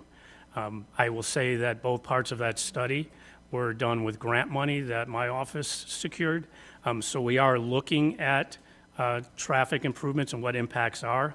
The idea of moving the MBTA platform to the Spring Street lot is a concept called transit-oriented development, that could be an intermodal transit hub, not just rail. It could be bus, it could be microtransit. We do have some existing microtransit in town now between the university and the senior center. Brockton Area Transit is looking to expand that. So the idea is, and then having development in the downtown area, that potentially people that have 2 cars could only have 1 car or no car because they have access to public transportation. But the traffic issues that we have now have nothing to do with development. That's drive-through traffic. We had the Route 18 corridor study done by Old Colony Planning Council a year and a half ago. They are looking at Route 104 and through the entire town. There are improvements that definitely need to be made for traffic, but residential development in and of itself doesn't contribute a lot to traffic. People leave in the morning, they come back at night. I mean, it's statistically, I can show you 100 transportation impact studies I think that's a red herring that all this new development is going to cause more traffic. Traffic is already an issue. I mean, every intersection on Route 18 in the OCPC study got an F. We haven't done anything, and it was an F. So all we can do is potentially improve this. And again, if we look at we're raising additional revenue, are there improvements we can make to our roads? Absolutely. But we don't have the money to do that now. Sorry, I don't agree with you calling it a red herring. I think it's something that I'm calling needs you to be what? addressed. I don't think it's a red herring. I think it's something that needs to be addressed. I've had a million citizens that have, not a million, I've had a lot of citizens that have basically said to me, is it going to be worse? And I don't think it's going to be better. I don't want to be argumentative, but we've had 2 community meetings. We've brought in a world-class group of consultants to address this issue. And, I mean, so to suggest we're ignoring it or they didn't get the answer, they didn't come to the meeting. But if you look at the elements that we have in Vision Reality, transportation, infrastructure, those are all part of it. As I said before, we don't look at things in silos. These are all interconnected. So, I mean, we are not ignoring it, but as I said, we're ignoring it now by doing nothing. I didn't say you were ignoring it. I just said it needs to be addressed and it needs to be part of the plan, and I didn't hear the word traffic in this entire presentation. You've heard it in other presentations I I've know done. I have, but it's concerning. Thank you. Any other council comments? Ms. Ellenberg. Yes. Thank you. About the Vernon Street well, you say it's in bedrock. I don't know, but has it been partially developed, or what is the status of that? I think a number of years ago, there were test wells done to see what the conditions were. When that is done, you have a certain amount of time to either put a permanent well in or you have to start the process again. That work was done and the timeline expired. So they're in bedrock, which means there's more magnesium and iron, which is more difficult to treat. Our other wells are pulling water just from the ground, from an aquifer. So you can't treat aquifer water, groundwater, the same way we treat water from bedrock. So the whole permitting process would have to start again. And again, when we look at what the potential capacity that could come from those wells, it just doesn't justify. I mean, we're looking at over $30 million in today's dollars. We have to assume that that is going to increase by some margin as we go through the next 7 years, if in fact they were permitted by DEP. Thank you. I have a question. Would it be possible to get one of those low-interest loans that are available for towns to work on the well? And what can we get in terms of contributions, pilot money, towards developing the well? So I want to speak to your first question. So we are up for a low-interest loan on the work to the Plymouth Street wells. I think we mentioned, the DPW director mentioned that in his presentation, that money is on the DEP's list for approval. Whether those monies will be flowing in the future, because that's coming through the state, I think is somewhat dependent on what Mr. Rulli said about monies from federal to state is something we certainly are concerned about. Pilot monies, I'm less, I think are less likely, but I'll ask Mr. Rulli what he thinks. I mean, typically pilots are for hospitals, private universities, not state universities, and they are a payment in lieu of taxes. There is a payment. Again, I go back to that when we first talked about doing the zoning amendments, we talked about density bonuses so that we could have contributions to infrastructure, which would accomplish some of the same things that a pilot potentially could. I've done, when I did a recent meeting with the Downtown Revitalization Committee, it's very difficult to finance commercial development right now because no one is lending money on office or retail, so it is all on the back of residential. Not to bore you, but just to give you some context, some of our regional banks right now are feeling the hangover of COVID, that they've been carrying underperforming assets on their books as if they were fully performing, particularly offices. They have to write those down now. Once they have to write those down, their ability to lend money gets restricted as well.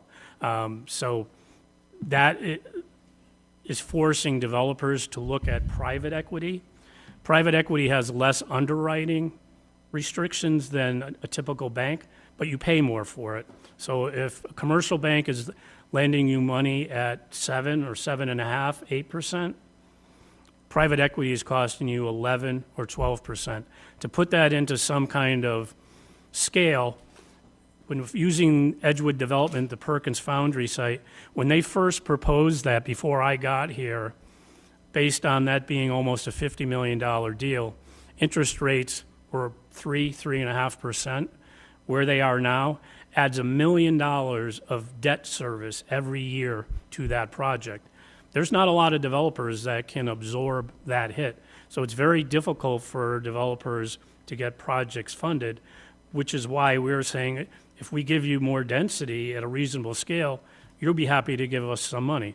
I think that we would be happy to relook at the zoning amendment to add that back in.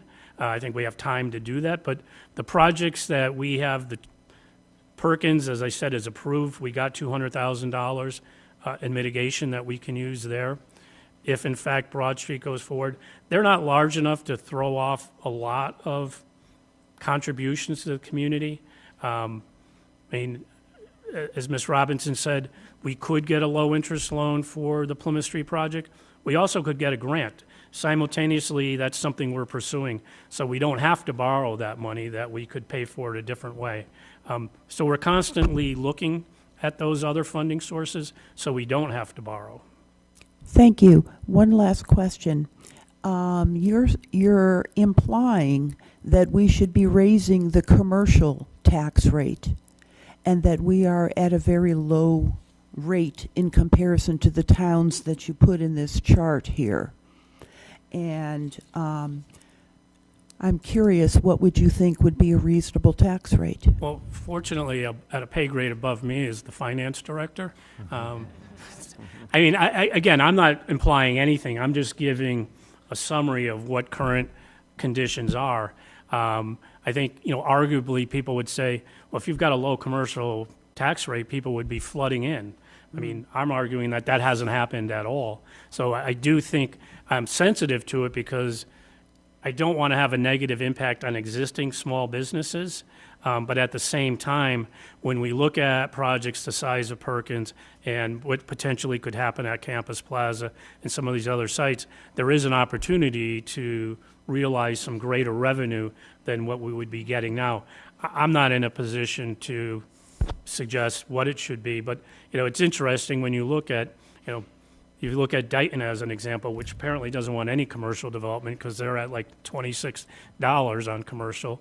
But I think when you look at, Easton and Stoughton and some of those other communities that have some characteristics such as ours, I think there's a lot of sensitivity testing we can do to look at that, and it's probably something we should look at. But I just, in my professional opinion, I just think it's something, and I know it's not for everybody, but I think I needed to put it in there for something for you to consider.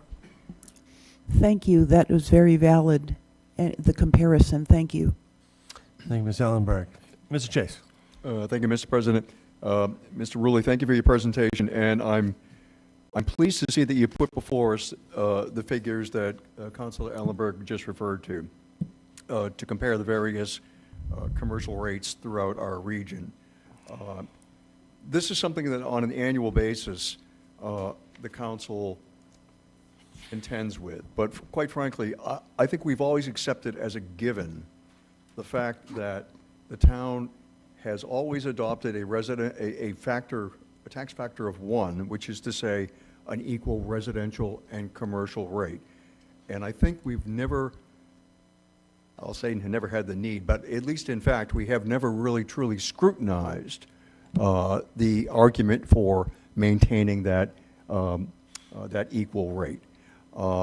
Frankly, since we're taking nothing off the table, I think, at this point, with respect to town finances, I think that it's a discussion worth having. I realize you're not advocating for it, but I'm pleased that you brought it up again because maybe it's an elephant in the room. Maybe it's something that we have just, without giving serious thought to changing over the years, because we've always done it that way.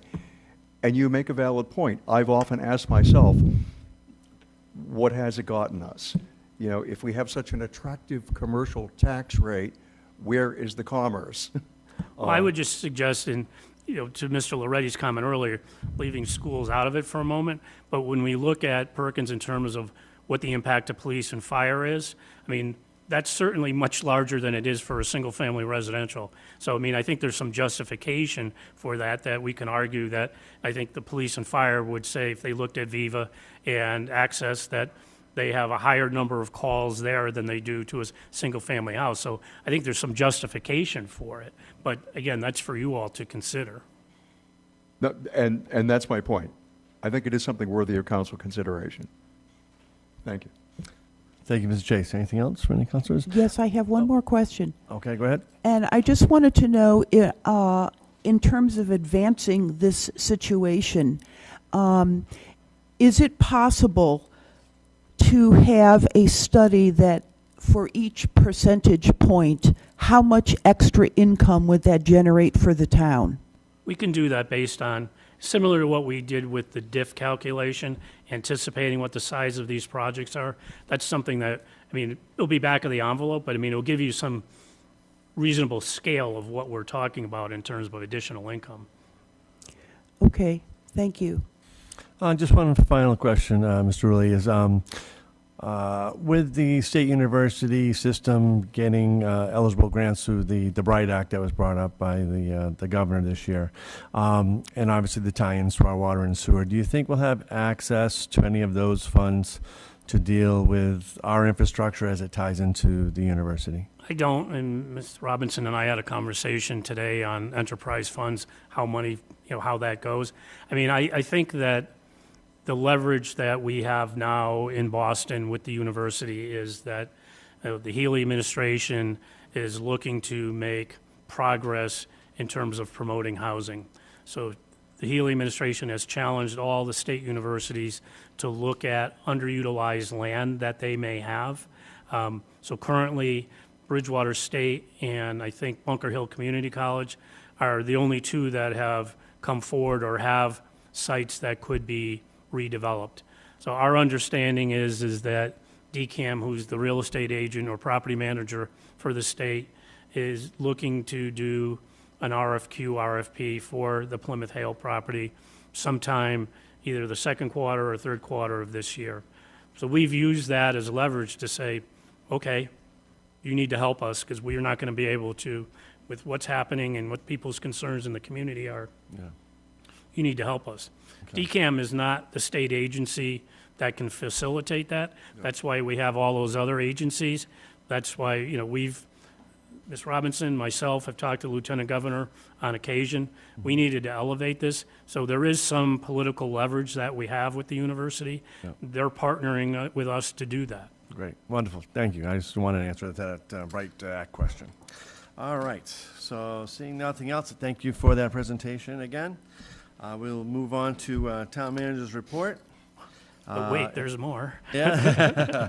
And first up is the fire station update that I believe Mr. Rulli will be giving an update on. Yep. So I have given you the monthly report.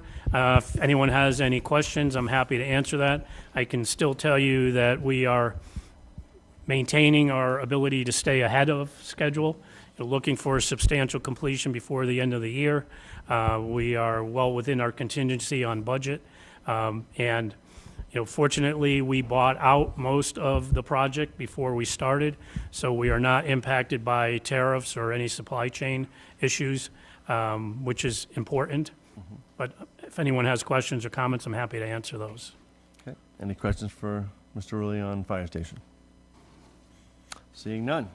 And I would just ask why I'm here, because I can give you the Summer Street Park update before you get to... Yeah. We're gonna. All right, so we can jump to Summer Street Park update. So go right ahead, Bob.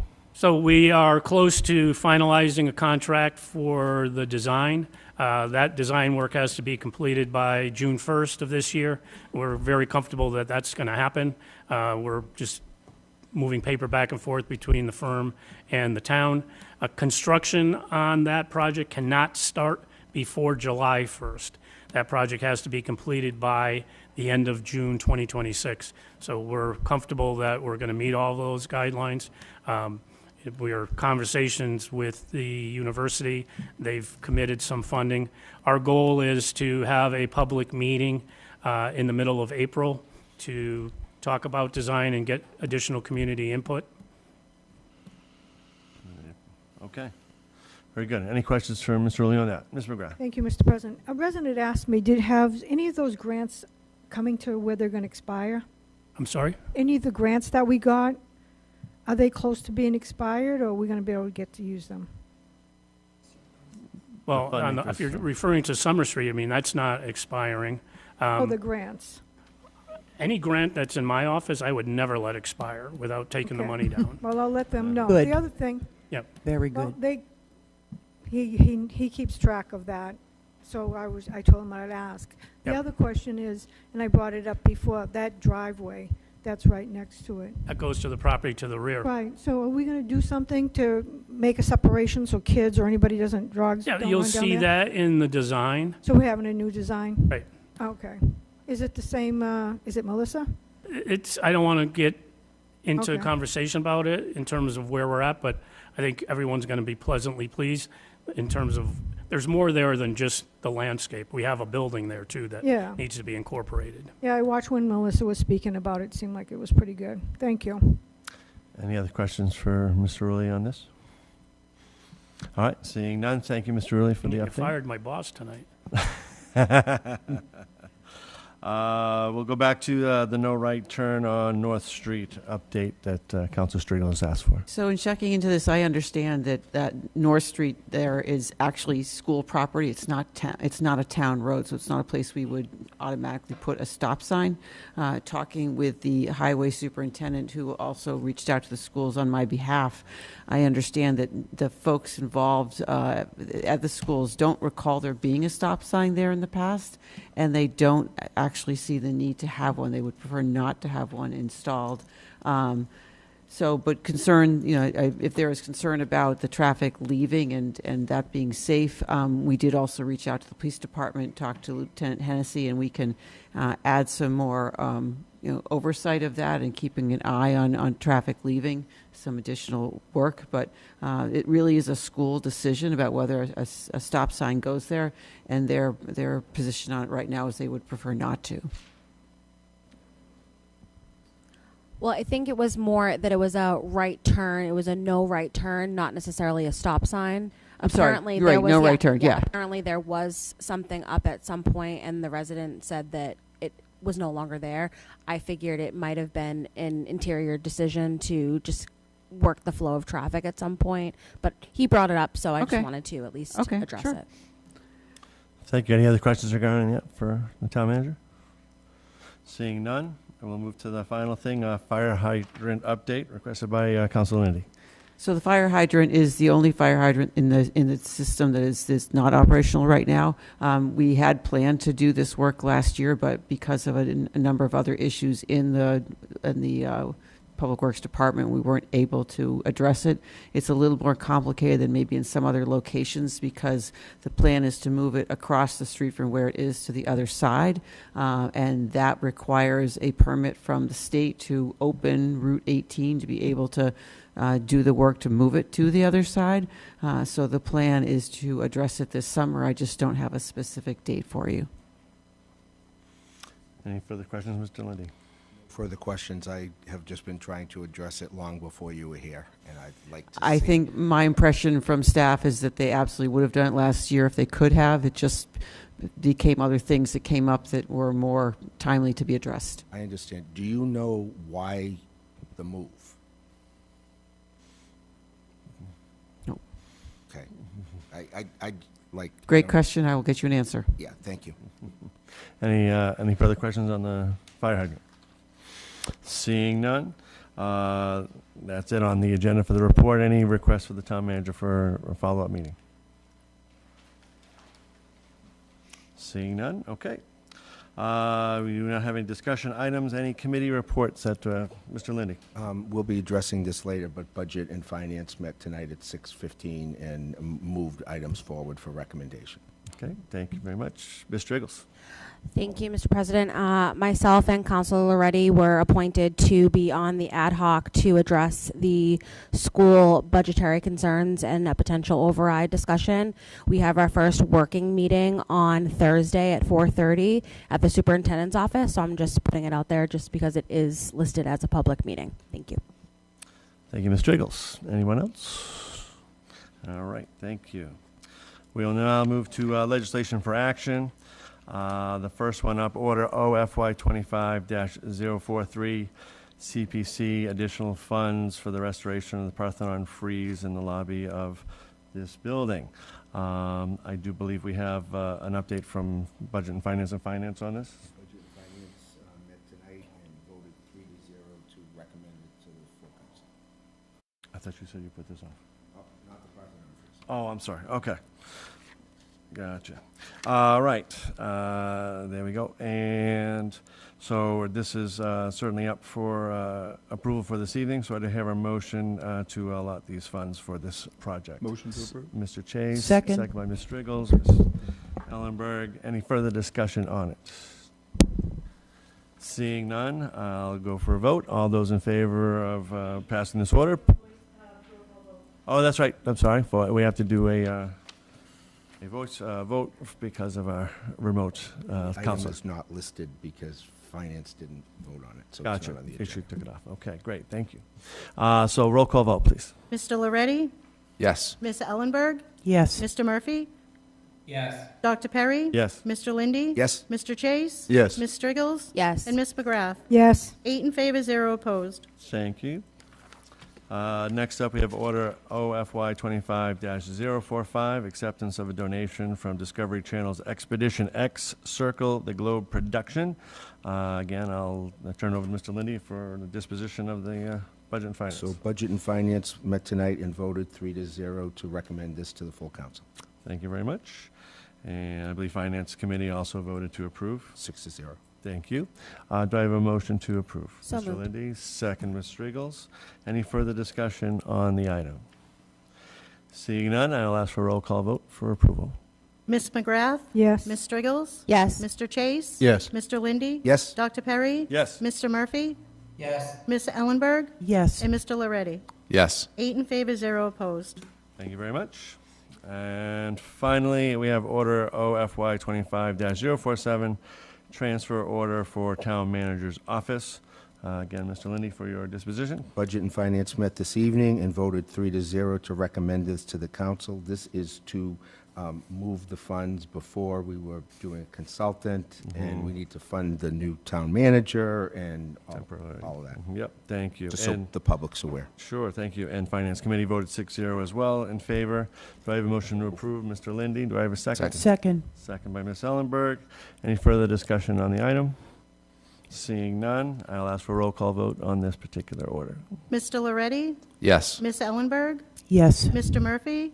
Yes. Dr. Perry? Yes. Mr. Lindy? Yes. Mr. Chase? Yes. Ms. Striggles? Yes. And Ms. McGrath? Yes. 8 in favor, 0 opposed. Thank you very much. Okay, that concludes our legislation for action for this evening. We do not have any definitive old business or new business this evening, so we will move right into citizens' comments. Again, let me reiterate that due to Massachusetts open meeting law requirements, discussions will not take place during the public comment period. If appropriate, responses to questions and concerns will be given by the town manager at a future town council meeting. So if you'd like to come up and speak again, name and address for the record, and keep it to 3 minutes, and we'd love to hear from you again. So I will open it up if anyone would like to come up and speak. You have one coming up.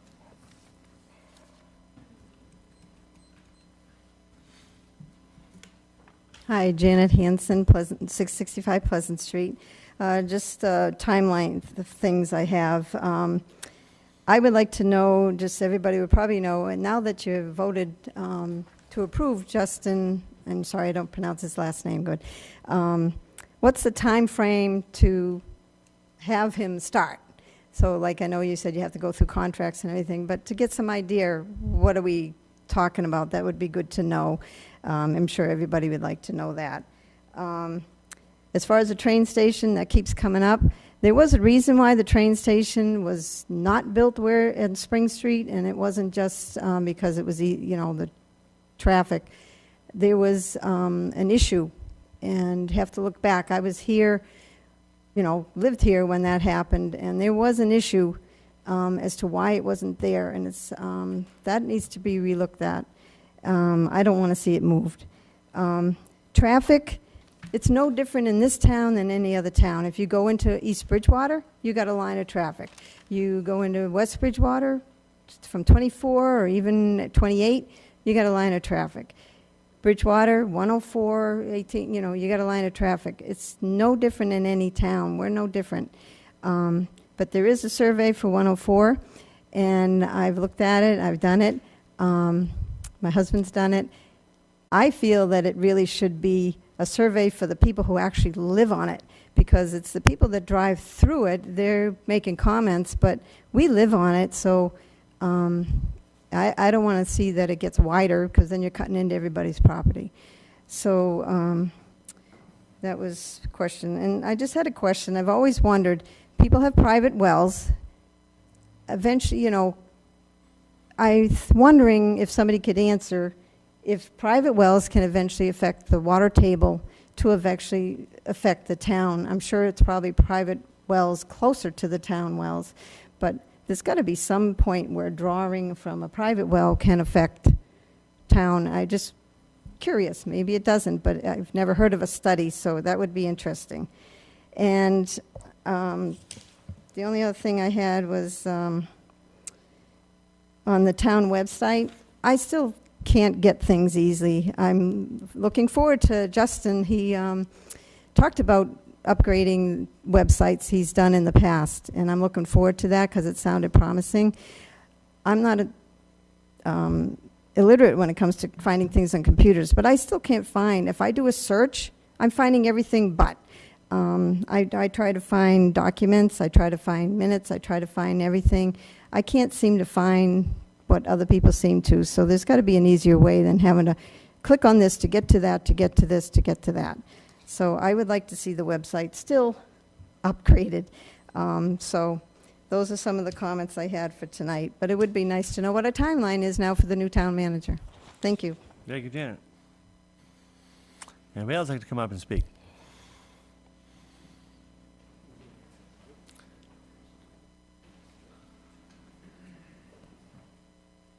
Come on up, Steph. Steph D'Amelia, Harvest Lane.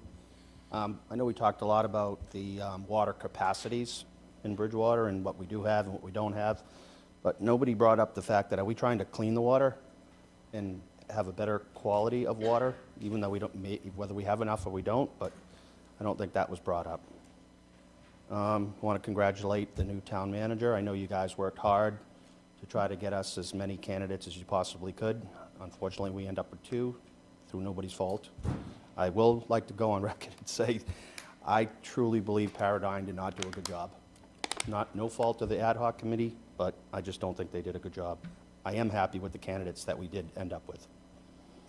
I didn't understand Mr. Rulli. He kind of took off and wasn't here for our comments, but he mentioned something about Brockton wanting to bring their bat bus business here to Bridgewater. I don't understand why. There's not a lot of things to do here for people coming from Brockton, and I'm not sure how many people from Bridgewater want to go to Brockton when they can just jump on the T or take their own car. He also mentioned that if the development in the downtown area comes and the T station is moved, then people don't need cars because they're going to leave early in the morning and come back at night. What good is that for the town of Bridgewater as far as small businesses if they're going to leave and not come back just to come back, shower up, go to bed, eat dinner, and go to bed? Doesn't make sense to me. Somebody had mentioned earlier, I don't know when, and I did hear it earlier in the week, is there any truth to the matter of a $1 million shortfall? I don't know if that's true or not. It's kind of a scary thought, which brings me to think of, God rest his soul, Mr. Kravitz had mentioned a forensic audit. Is that something that you guys would entertain?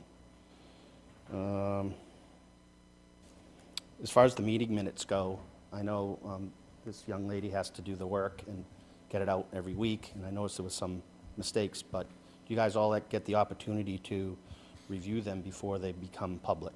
I don't know if that's a thing or not, but I belong to a small organization where I'm on a board of directors of 13, and we each get a copy of the meeting minutes from the week before, and then from the month before, and when we come forward, we've already seen them, we've already gone through them, and it's really quick to accept them.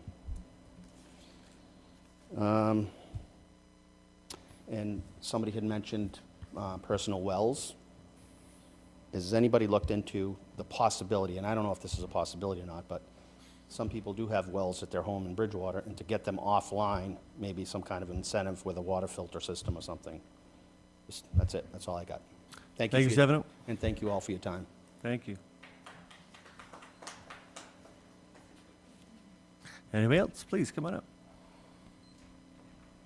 Ashley Mallard, Grange Park. I didn't get to offer my thanks to the committee for the opportunity to do the meet and greet with the town managers, because that was really insightful. I was so moved by my student earlier that I had forgot to mention that, and I do appreciate your choice and support, Mr. Casanova Davis. I did think he brought a lot of enthusiasm and some interesting perspectives on what to bring to our community. One thing I know I've done in the last 2 weeks is I went to the State House and met with Senator Driscoll and had a conversation about a variety of different legislative actions that we could be looking at statewide for supporting schools. There will be discussions about Chapter 70, but don't get misled that that's going to be a drop in the bucket if it even really comes. And I know with the history of transportation, although they're in the 90% reimbursement right now, I sort of fear they might do a little, okay, we drop back down on transportation and then go back up on Chapter 70. So you got to wager, let's take a look at Chapter 70, Chapter 71. It's not going to be enough to help us. The last thing I want to bring up, and I've mentioned this online, is the BRIGHT Act, and I really encourage you to support the governor's movement on the BRIGHT Act, because it's supposed to funnel money to BSU for infrastructure. And this would be an interesting way to see if we can use that infrastructure to improve the source of water that BSU uses. And I do have a little hesitancy as I'm reading more up on this of if we tip too much of Bridgewater BSU off of our water source, who is the highest tier in payers, that money would therefore then be put on to the residents, and that is just not necessarily, like, we need to really have a study on what direction to go with. But I was a little happy with some of the stuff I heard Mr. Ruley say today in regards to a little bit better water plan in place. That plan really wasn't presented last time, so it wasn't as clear as to when some of these changes were going to be coming about. And I also appreciated the concept of a change and a shift of taxes, but it would be wonderful if someone could explain how that shift works. Because I have a friend who's a selectman in another town, and he did say that like an 8% shift would be like a ridiculously low change for the income of the resident, like $40 savings or something.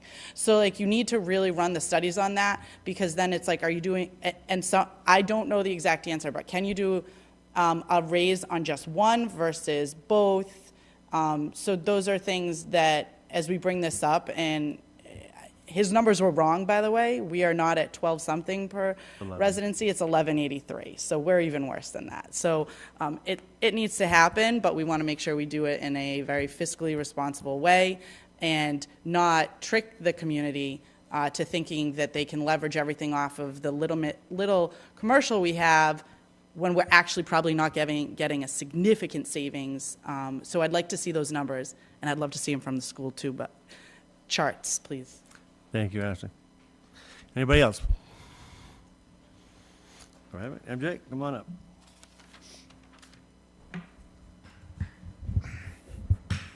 Gotta keep it up. MJ Spigone, 5 Lakeshore Center, Unit 1128. Mr. President, members of the council, I get up just, this last time this evening. First, to thank you for taking that affirmative vote for the candidate for town manager. As chair of the finance committee, I look forward to the new town manager and his administration and look forward to working with him however I can be of assistance as chair of the finance committee and in any other capacity as a town resident. I certainly encourage residents in town to continue to be active and also reaching out to the new town manager when he does come on. That way he is fully aware of any issues and concerns that are going on in the community or new things that may arise that he may not be privy to just yet. So on that regard, I look forward to seeing how that all plays out. The other thing I heard mentioned from one of the residents was a really good question about doing an audit.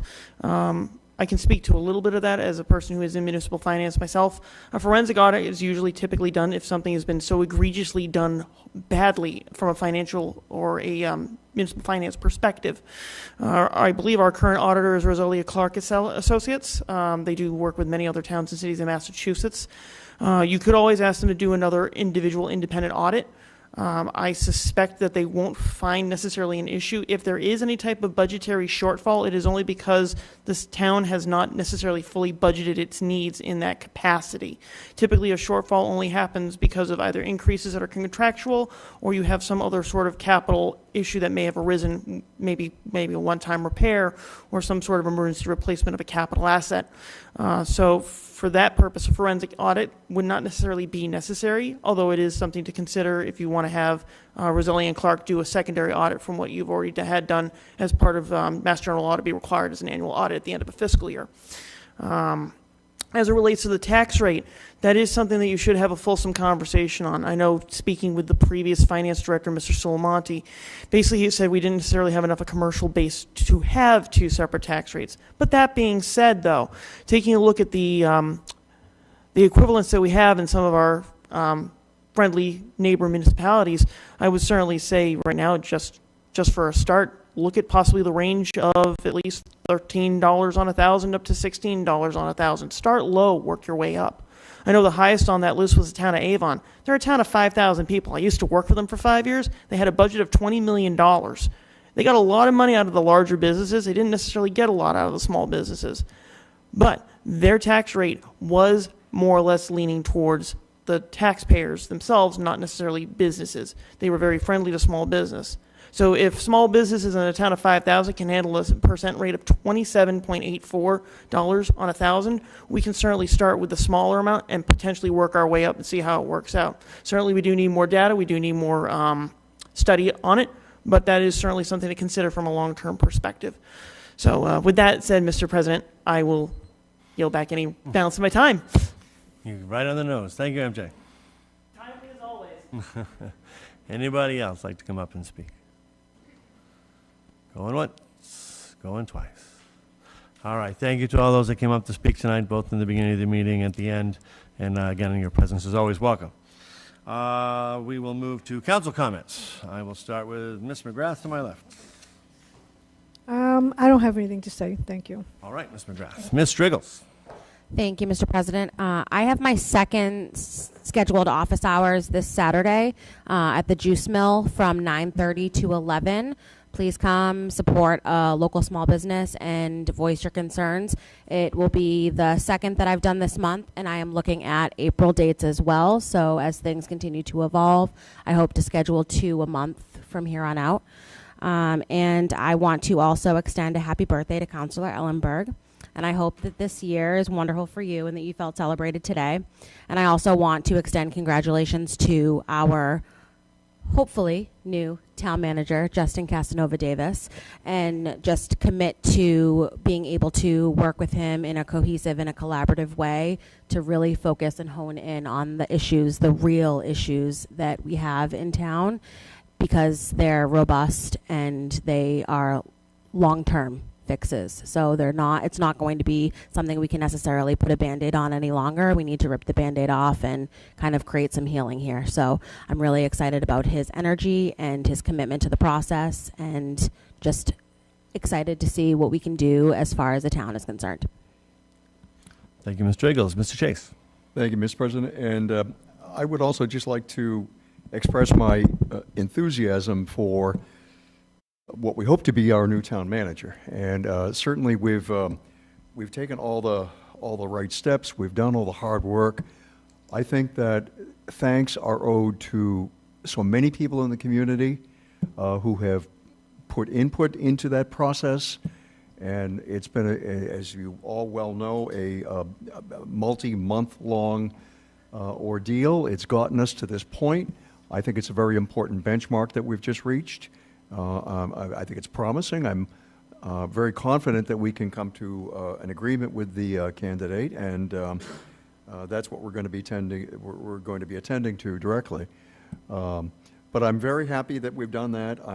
I'm happy and thankful for all the members of council, all the members of the ad hoc committee, and everyone who's devoted their time and attention to this. There's nothing really more critical for our town right now than resolution on the appointment of a new town manager. Thank you. Thank you, Mr. Chase. Mr. Lindy. Good evening. Thank you, Mr. President. I do want to also wish my fellow counselor a happy birthday, and as much as I like public service, this would be the absolute last place that I would ever want to be on my birthday. So congratulations for being here. I didn't go on a vacation this week because I did not want to be on Zoom. I wanted to be present. I did want to just explain my vote of earlier. I don't have anything against Mr. Casanova Davis. I just felt the other candidate had more experience and managed a town the size of Bridgewater, and that's one of the things that I was looking for. Also, I will take exception to Mr. Rulli. I know he's not here because he was gone the minute his stuff was over. I do think it's going to have a traffic impact, and living in that neighborhood and being the district councilor for that area, I would like to know more information. Lastly, I want to thank all the residents that have been part of this process, all the people that showed up at the meet and greet, all the people that have spoken to us, I didn't keep track of it as closely as my fellow Councilor Striggles about how many emails and texts and phone calls and stuff I got, but it was quite a bit for a part-time job that's unpaid.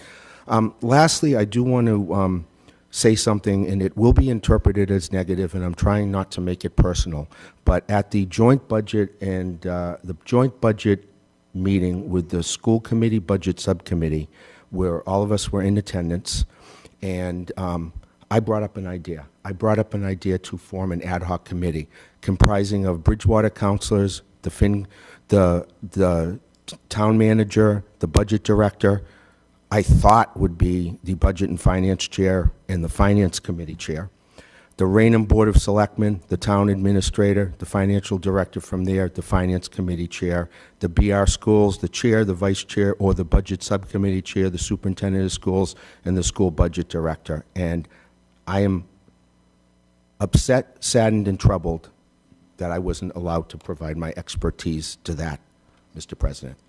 Thank you. Is Mr. Murphy on the line? You have any comments, Mr. Murphy? I have a question for Council Lindy. Was that directed at me, your comment about Zoom? No, not at all. It was, I don't like participating on Zoom. I'm sick of it. I taught for 2 years on it, and I didn't think I could be recognized easily enough had I gone on a trip. Thank you. I'm actually on a work trip for my full-time job this week, so I'm sorry to the rest of the council I couldn't be there this evening. But I am happy that our candidate passed. I think we have a great candidate. I think the process really played out well, and I hope citizens feel like they were involved in the process. I know we took steps along the way to incorporate feedback and make sure people felt like they were heard. But ultimately, I feel like the best choice was made for the town of Bridgewater, and hopefully Mr. Casanova Davis can help us move forward and put the town back on a good track, especially financially as we move forward. That's my only comment tonight, but thank you all. Thank you, Councilor Murphy. Councilor Ellenberg. Yes, I wanted to say congratulations to the new town manager, and I look forward to working with him in a constructive way for our finances. And lastly, I'd just say we need to seriously study these tax rates and what would be the actual dollar amounts that would redound for each extra dollar of tax rate. And I just want to think that, I think that this might help our schools in the long run rather than override after override after override situations. So that's something we need to seriously address. Anyway, thank you for everyone for coming out tonight. Thank you, Ms. Ellenberg. Ms. Loretti. I'd also like to congratulate Justin on his appointment, and hopefully we'll be able to come to an agreement and he'll be our new town manager. I'd like to thank all the residents for their input. I've formed some great relationships in this process, talking with a lot of you individually, so I thank you for reaching out and I thank you for your input and your conversations. I also want to thank the parents and concerned citizens that come and speak out in regards to the schools. We hear your concerns. I'm looking forward to working with Councilor Striggles on our ad hoc committee. I'm also looking forward to working with this council on a long-term sustainable plan over the next, ideally, 5 years about how we're going to approach our budget and finances for not only the schools but also our infrastructure, and look at everything cohesively as a long-term and broad project. And last comment, all due respect to Mr. Moore, but I did want to make a point about ADUs because we did just have this on the budget back in January. They cannot be sold individually. That is incorrect as I read it in our zoning. Water and sewer capacity must also be considered and met when designing and building these ADUs, and you can only build one per lot. So that is in our zoning, and I just wanted to make that clear before they believe that their neighbor is just going to drop a tiny house in their backyard with no consideration and no permits or anything like that. Thank you, Mr. Loretti. And just in closing, to echo all the other sentiments, I welcome, hopefully we can get Mr. Casanova Davis on board as soon as possible. As far as time frame goes, again, it depends on negotiations and all of that, but hopefully I would say sometime in May, no later than hopefully June 1st. I thought the process went as well as it could go. We tried to make it as transparent as possible. We got as much public input as we can in the process, and in the end, I think we ended up with a great candidate that hopefully will lead us going forward for many years. I will be taping my State of the Town address this Thursday morning with the town manager, which will be aired on BTV shortly thereafter. So I'll keep a lot of my extra comments for the report that I'm generating. And I also want to, once again, offer a happy birthday to Ms. Ellenberg. Thank you. You're welcome. With that, we do have to go to executive session tonight. So I will entertain a motion to move into executive session under executive session, I'm sorry, I'll repeat it again, under MGL Chapter 38, Section 21A2, to conduct strategy sessions in preparation for negotiations with non-union personnel or to conduct collective bargaining sessions or contract negotiations with non-union personnel. Do I have a motion? I'll make the motion, but I do have a question. Can we have a brief break in between? Certainly, because we're going to let the crowd clear on out. So Yeah. Second. Go in the other room. And do I have a second? Brief break. Second. Second. Mr. Reddy. I need a roll call vote for that, please. Ms. McGrath? Yes. Ms. Striggles? Yes. Mr. Chase? Yes. Mr. Lindy? Yes. Dr. Perry? Yes. Mr. Murphy? Yes. Ms. Ellenberg? Yes. And Mr. Loretti? Yes. 8 in favor, 0 opposed. All right, we'll take a brief break and we'll go under executive session shortly. No, we're going to stay right here. We got to keep them online. Oh. Have to go in the other room?